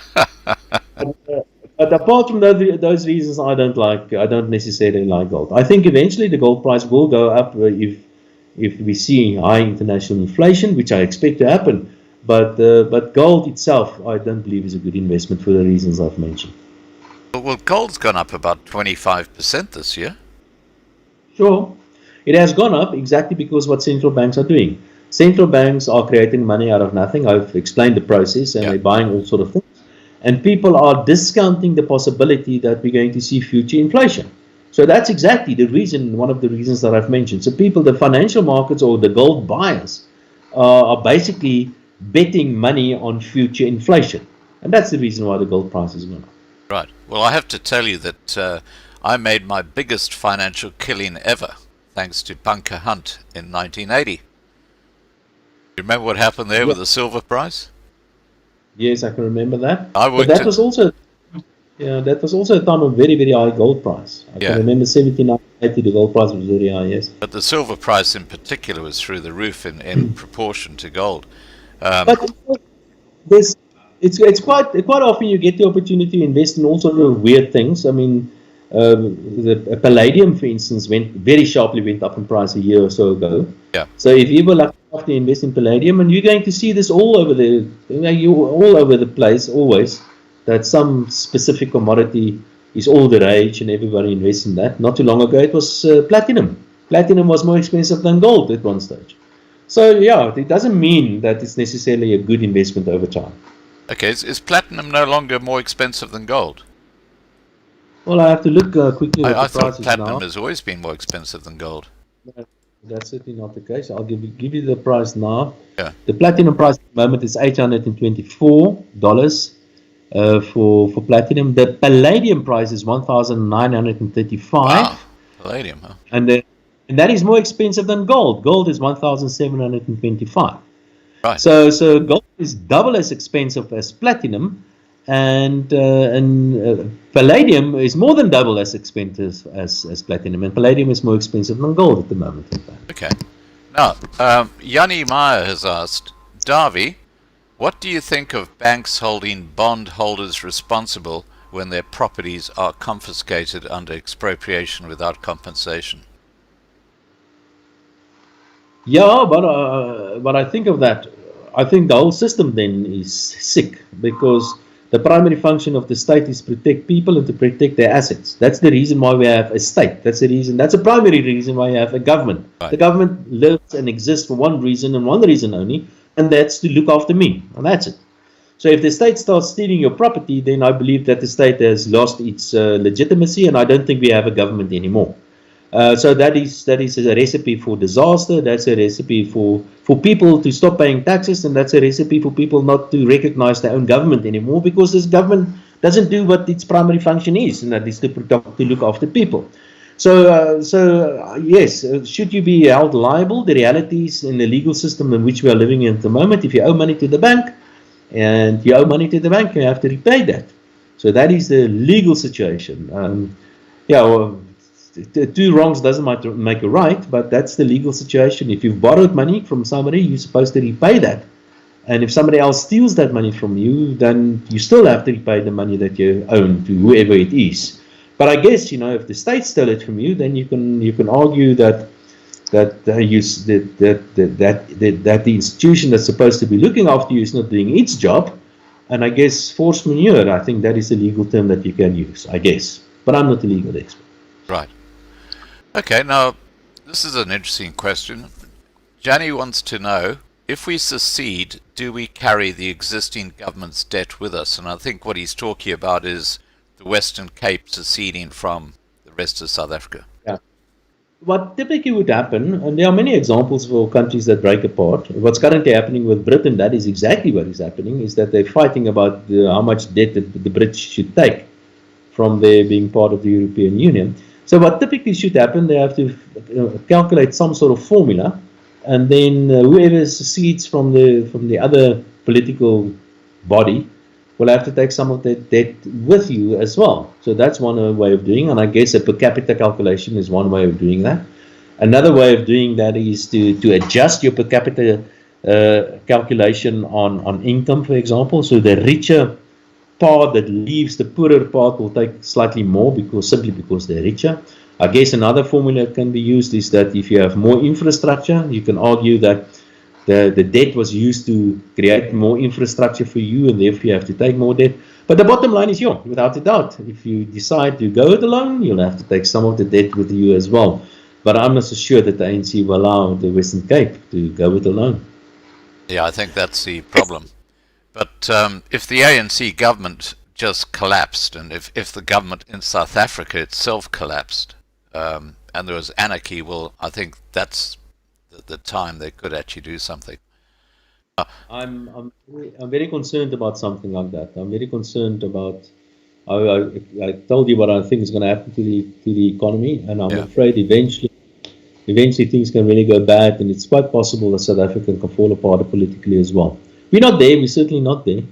But if we keep on doing the things that we have been doing the last couple of years and currently doing, then I'm afraid that is a real possibility over time. Right. Okay, now Elvia Jacobs has asked, what is your perspective on AfriForum going to the United Nations regarding the ANC and their extreme draconian laws during this pandemic and the atrocities that have been going on? Yeah, I totally support that. I don't necessarily support that organization, but I support the action, that specific action. I believe it's important for the rest of the world to understand what is going on in South Africa. I believe that the rest of the world should also know about the destructive government that we have in South Africa and the immense damage it's causing to the South African economy and to the people of South Africa. And it's not only rich people or white people or people in cities, but it's everybody. It's especially the poor that is suffering, and it's especially black people that are suffering under this yoke of the ANC and the tripartite alliance. So I think it's a good thing that the world know about this, and hopefully the world. And there are many leaders already internationally that are quite outspoken and quite critical on the ANC government as well. No, it's important for everybody to know about what's going on in South Africa. No, remember, it's still a nice place. I mean, I can talk to you now. I can criticize government. I've been criticizing government in the local media, and I can still do it. We still have press freedom in South Africa. I still have a nice house. I don't have electricity tonight, but it's an amazing place. So. I love that little sign behind your head that says "Tax, Lies, Red Tape." That's a book that I've written a few years ago. Oh, okay. So yeah. Now, look, if people want to go to buy a book of that you've written, have you got a website or something like that people can go to? I guess you can just go to Amazon or so, or one of those just places. Just do Dawie Roodt and you'll come up. Yeah. Okay. Tax, Lies, and Red Tape. Yeah. Okay. Now, Lance Sheriff has asked. He's from Ohio in the USA. He says, please ask Mr. Roodt if we are experiencing black apartheid in South Africa. Then how can this end? Yeah, well, that's a very long question. I think let me try to answer it in a short way. Remember, apartheid, the idea of apartheid was something else. The idea of apartheid was officially for different nations, or as we called it, different volke or different people. I think the only way that you can really translate the word volk is to call it a people, or then I guess a tribe is also a valid translation. So for different tribes or different peoples to develop separately, the Afrikaans word for separateness is apartheid. So that's the reason where the word comes. So officially the idea of apartheid was separate development. And the theory behind that was that different groups got different there are different cultures, different languages, different religious groups, whatever the case might be. And the idea is for these different groups to develop separately or apart, as the word then. What happened in practice is that certain, especially the whites, got certain privileges. And what happened in reality is that blacks were discriminated against by the state with the excuse of course of separate development. Do we have the same in today in South Africa? Do we have a black apartheid in South Africa? Certainly not, because first of all, there is no official separate development policy in South Africa. There is certainly discrimination based on race. I think BEE is an example of that, and many other examples of that. But to call it apartheid, I don't believe that is the case. I think it's something else. It's certainly discrimination based on race, but apartheid was certainly in practice discrimination based on race, but it has some ideological support. And that ideological support was, and I'm not in favor or against, I'm just trying to put it in perspective. Apartheid had an ideological basis, and the ideological basis was for separate development for different tribes. While in the case of BEE, it's something else. It is to get blacks' preference, and the ideological idea behind BEE or black economic empowerment is to give blacks an opportunity to advance economically in the economy because of previous discrimination. But in practice, what happens is that it leads to all sort of distortions in the economy. Now, Ron Stone has asked, Dawie, what's your advice to do with 1 million rand in cash in the bank to get it out of reach? Oh, that's not too difficult. It's very easy to do. In South Africa, we've got something called foreign exchange regulations, which means that although it's my money, I'm not allowed to take it out of the country, but I can take 1 million rand out of the country every year. So every year I can take out 1 million rand without getting all sort of permissions. If you want to take out more, you have to get a special tax clearance. But if you have 1 million rand, very easy. Send me an email and I'll do everything for you and I'll take it out for you. No problem. There you go. There's your answer. She can just email you. Is that it? Is that? Okay, next question. Dawie, if South Africa is bankrupt, where are they getting the money to pay the monthly social grant? Is it the Chinese prepping us up? No, it's not. Remember a country, and I did say it earlier, any country with its own currency can't really go bankrupt. A government or a state or a country cannot really go bankrupt. Look at countries like, for example, Argentina. If Argentina was a company, it would have been bankrupt many, many decades ago. And the same goes for Zimbabwe is basically bankrupt, but it's still there. The same goes for Venezuela, and the same will happen to South Africa. So it's not countries cannot go bankrupt in a normal sense of the word, and they can't go bankrupt because of two reasons. They have the power to tax, and the power to take savers' money away, like pension funds, for example. And very importantly, in the end, governments also have the power over central banks, and they can simply print money. So no, they can't really go bankrupt. In the case of South Africa, that is likely what's going to happen in the end. We're just going to print more money, and which will lead to inflation. Right. Okay, Dan Berryman's asked, Dawie, do you think we're heading for a one world government with a single economy? This is not a conspiracy thing, no. I don't believe in organizations like the Illuminati working behind the scenes. There might be organizations like that and all sort of other organizations. But I don't think there's this world government push somewhere. I think it's just too difficult to get all people into one world government. We have in a way world government. I think the United Nations is in a way a world government, but it's supposed to be a platform where different nations and different countries can discuss and express their views and so on. Are we heading for a world government? No. I think what's going to happen in future is that we're going to see big empires like we've seen in the past. See what's happened the past 100 years, for example. 100 years ago, the British Empire was the biggest empire the world has ever seen. And today, there's a good possibility that Britain itself can fall apart politically. It's quite possible that Northern Ireland can leave the Union. It's quite possible that Ireland can leave that Scotland can leave the Union. So that's our country. That's what happens in the world. That's part of history. Today, the biggest economy in the world is the United States. It's possible that the United States can fall apart into smaller states eventually. Maybe Europe can take over as the big dominant political entity in the world. Or maybe it's going to be the Chinese or the Indians. Who knows? So no, I don't think. I think that's part of the process. Is also for countries to be created, empires to arise, and empires to fall. That's part of history. Right. Now, Shane Vickerman's asked this question. I think we've basically answered it, but I'll just put it to you anyway. He says, Dawie, would you recommend buying silver and gold coins? Now, before you answer that, I just want to say that I've got about 60 kilos of physical silver.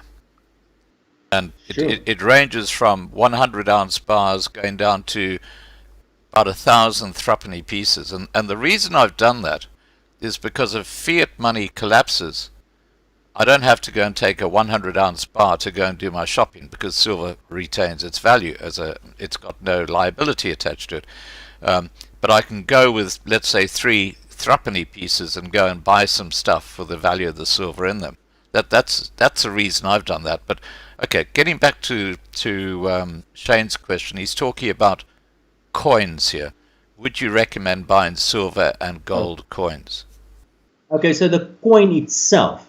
Again, I guess people are coin collectors. I can understand completely if somebody collects coins and you want to have a gold coin or silver coins or whatever. I can understand if you collect vintage cars and you buy an expensive vintage car. That's what you do. That's your hobby. That's fine if that's your hobby. But as an investment, I'm not so sure. No, I don't think so. Okay. So I've got a bad investment. Although I have to tell you, in 1980, I sold my silver when Bunker Hunt cornered the market 26 times face value. And I made an absolute killing. I bought a farm in the Drakensberg with the money. Anyway, that's a different story. If you gave me your money in 1980, Yeah. and you simply invested it on a tracker on the Dow Jones as an example, Yeah. you would have been a seriously wealthy man today. Don't tell me that. Okay. Let me have a look at the next question here. Oh wow, we got a bunch. Okay.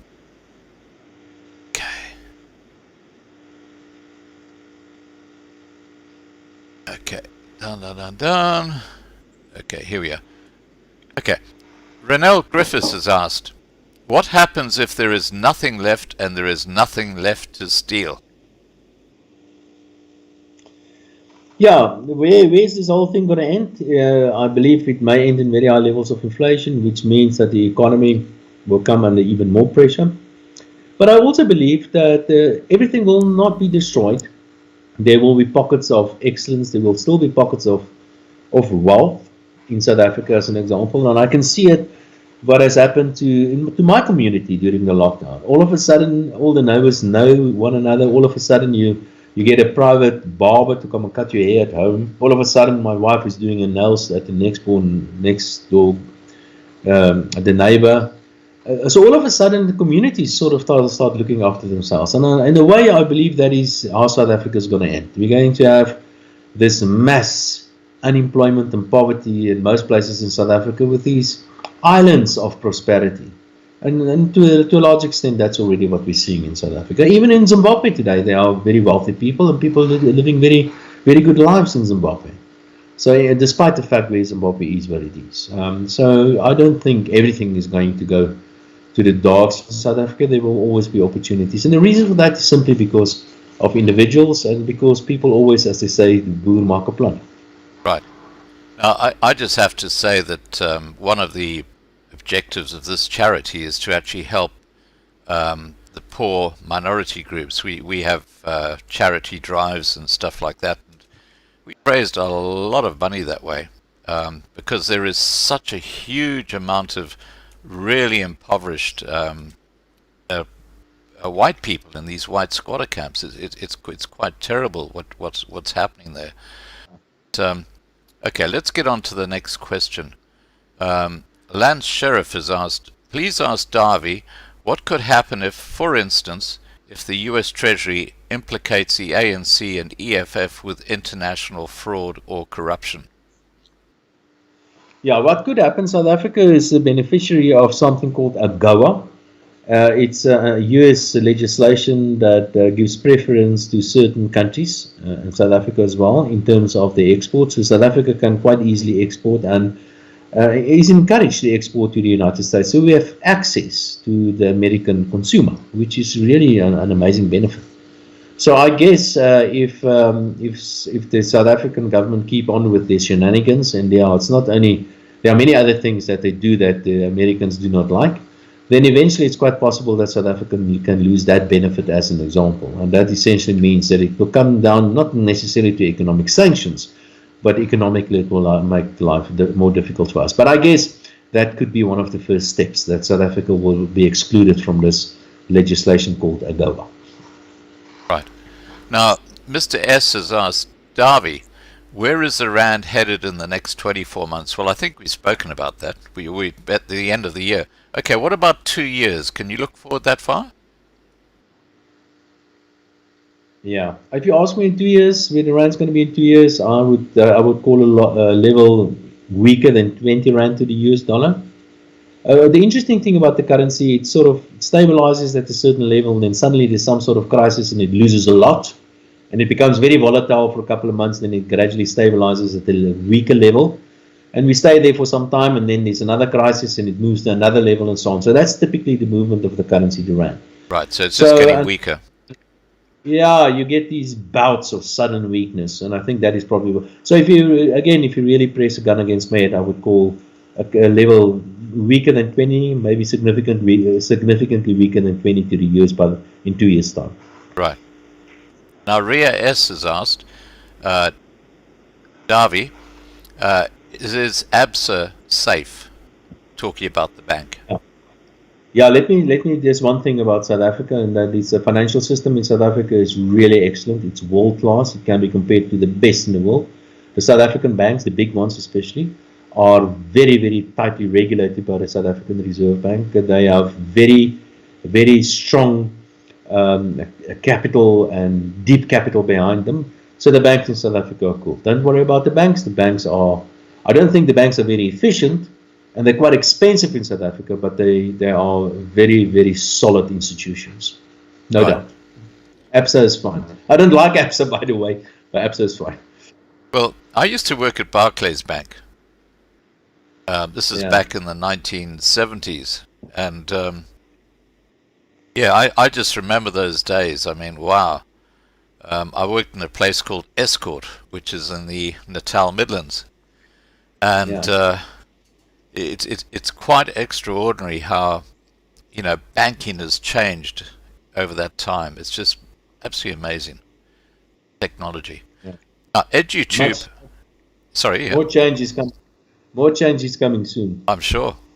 EduTube has asked Dawie, what can I do with my pension in Sanlam? On pension for the past 4 years, I paid 40 years into the pension fund. Yeah, okay, I have to be careful here. I'm not a financial advisor, but it really depends. There could be depending what kind of pension it is, depending on your pension fund rules. So if you want me to have a look at that, I can get one of my clever people to look after that, to have a look at that and see if you can, if necessary, maybe it's a good idea to stay exactly where you are, but if you want to make changes, again, send me an email and I'll make sure the right person will look after this and give you the right advice. Well, there you go. Just contact Dawie and he'll point you in the right direction. Okay, next question. Corbus Smith asks, Dawie, I work in government. Must I retire or must I resign to take my pension money? I get that all the time. Sure, I get that all the time. Again, Corbus, the answer to that is it depends. It depends on many, many things. Remember, if you resign, you're going to lose some other benefits as well. You're going to lose certain medical benefits and some other benefits. So it's not only a matter of should I resign or should I stay. It really depends on who you are. Depends on how much money you will be getting. I cannot give you a blanket answer to that. And the best again is just send me your details, and I will get somebody to look after that. But many people ask that question. Yes, you should be concerned if you're a government employee, because they're thinking and they're talking about using government employment pension fund to bail out state-owned enterprises, as an example. But remember, government employees are guaranteed their pensions and by the taxpayer, essentially. So you are not necessarily in a bad position, but it really depends from individual to individual. So rather send me your details and I'll get somebody to have a look at that. Well, he said he's going to contact you, so there you go. Okay. Kubus Smith has said, ask Dawie, I work in... Oh, that's the same guy. Rafiki has said, what will happen with our economy if a civil war breaks out or World War III happens? Yeah, when wars are horrible things, because wars kill people, wars destroy infrastructure. But there's one benefit, one positive about wars, and that is that wars quite often lead to much more innovation, a lot of research, and so on. Quite often what you find after wars, countries and economies, especially the winners or the victors, do quite well. If there's a world war in South Africa, if there's a world war, South Africa will be affected. South Africa is a small open economy, and the South African economy, without a doubt, will be affected. That of course will depend on whether we will be part of this war or not. If there's a civil war in South Africa, that's probably even worse, because that will lead to the destruction, depending, of course, how bad it is, but potentially that can lead to all sort of bad things happening in the country. So let's all hope that we never ever going to experience something like the World War again, and without a doubt, let's hope that we're never going to experience something like a civil war in South Africa as well. It's going to be very bad. It will be bad for any country. Right. Now, Dan Berryman has asked, must I hold on to my Kruger Rand coins? Depends. If you have a lot of them, sell them, give me your money, and I'll take it out and put it.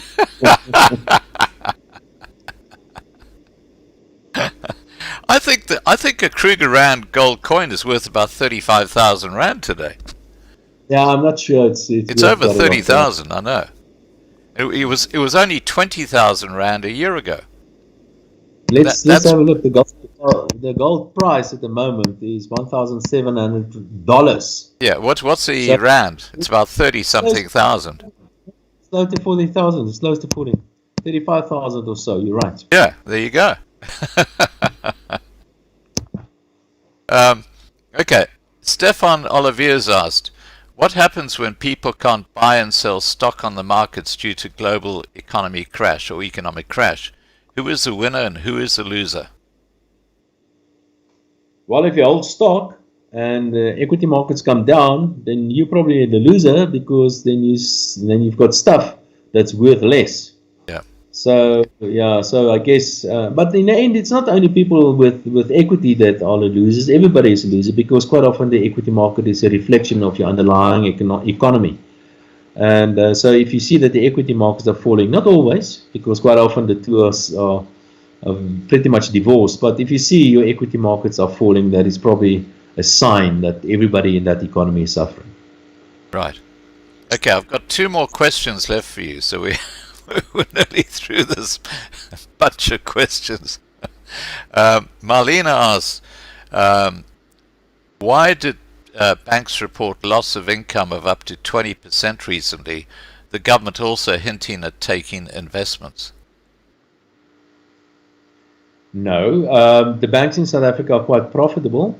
The South African Reserve Bank hinted or suggested that banks stop paying dividends for now.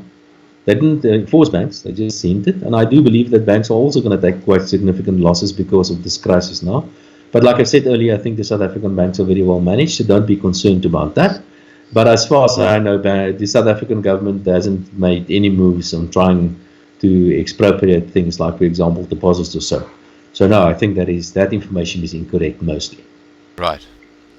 Okay. Now, John Williams has asked, Dawie, you like cryptocurrencies at all, and could they be banned?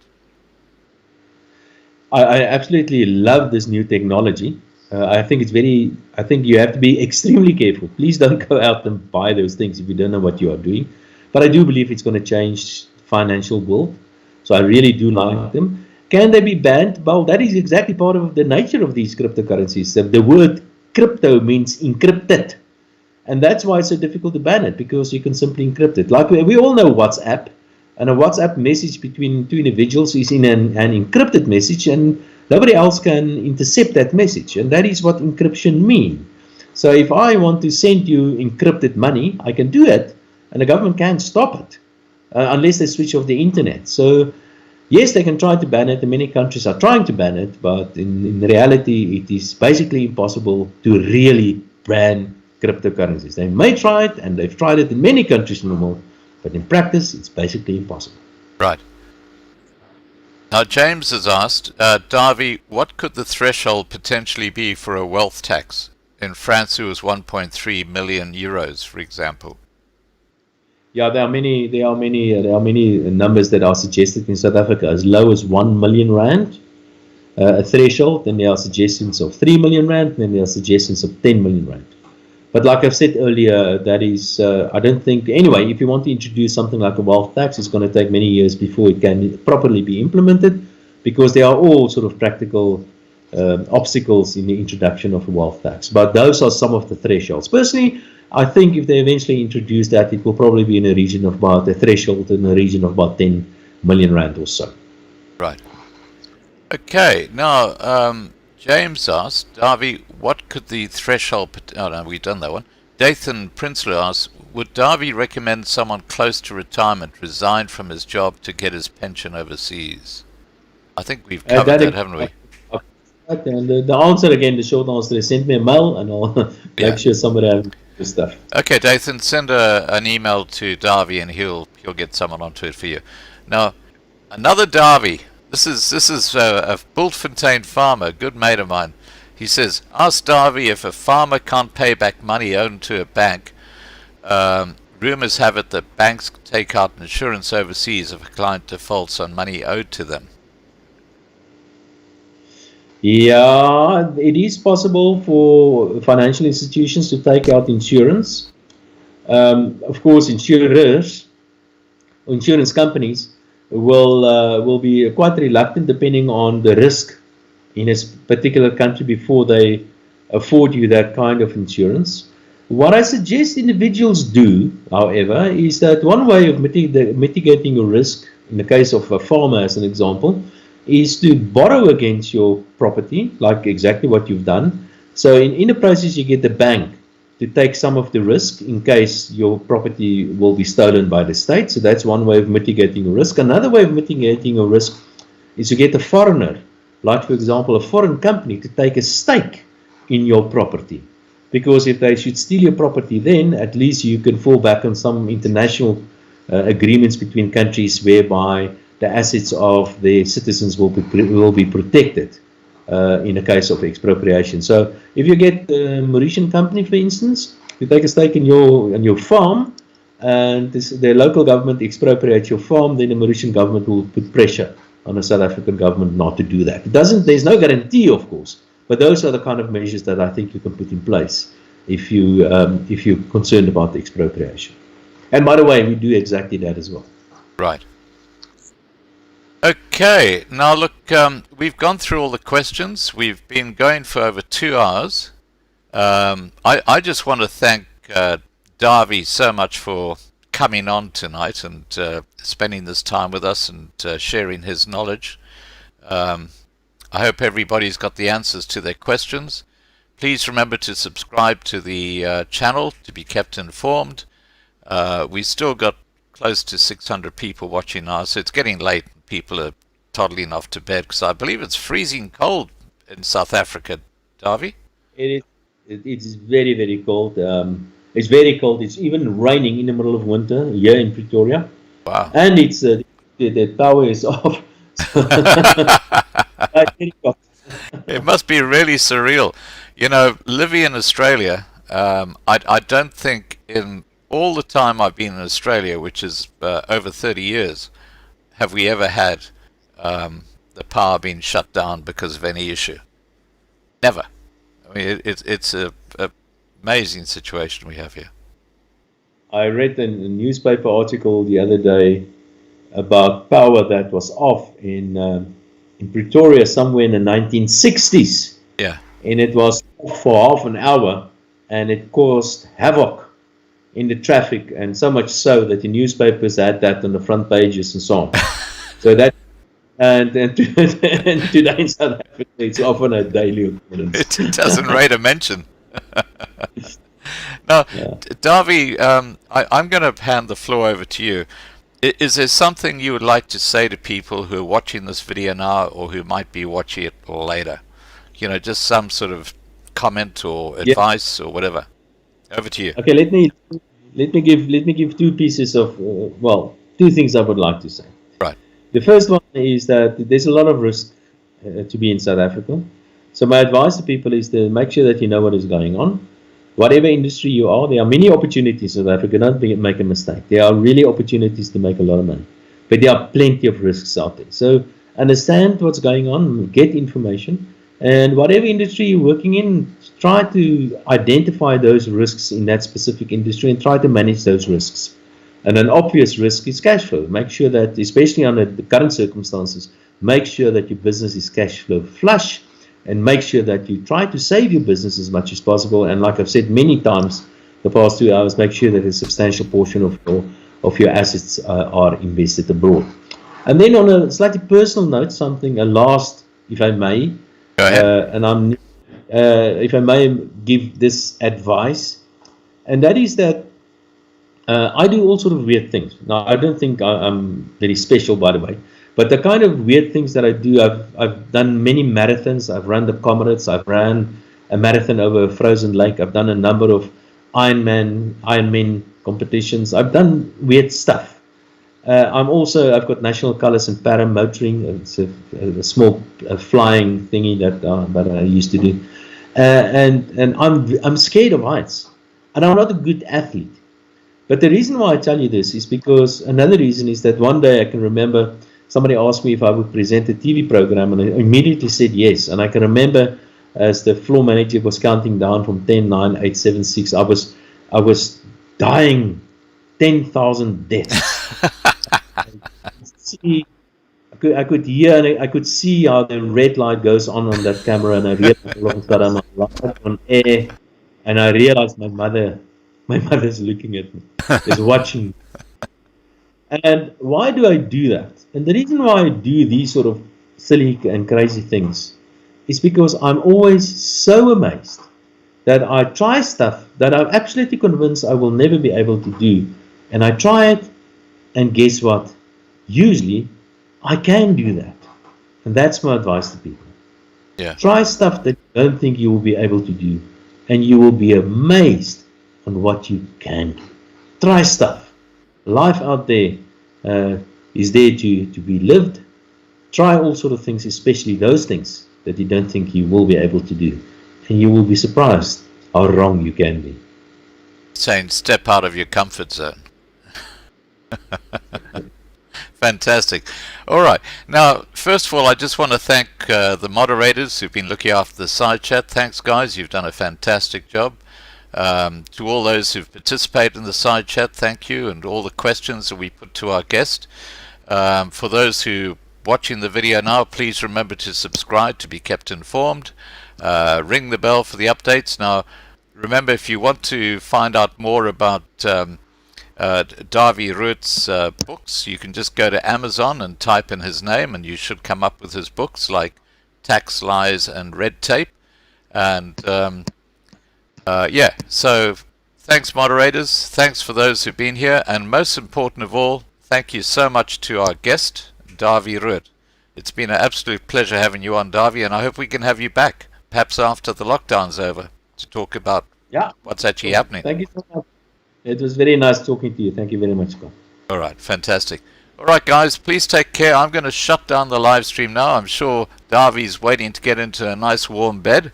And I'm sure a lot of you are as well, seeing it's so cold in South Africa. I've got to tell you, in Brisbane, it's actually quite mild. It's not cold at all. Oh, the lights have just come on again. I think so. There's some signs of the light. That's my wife coming here.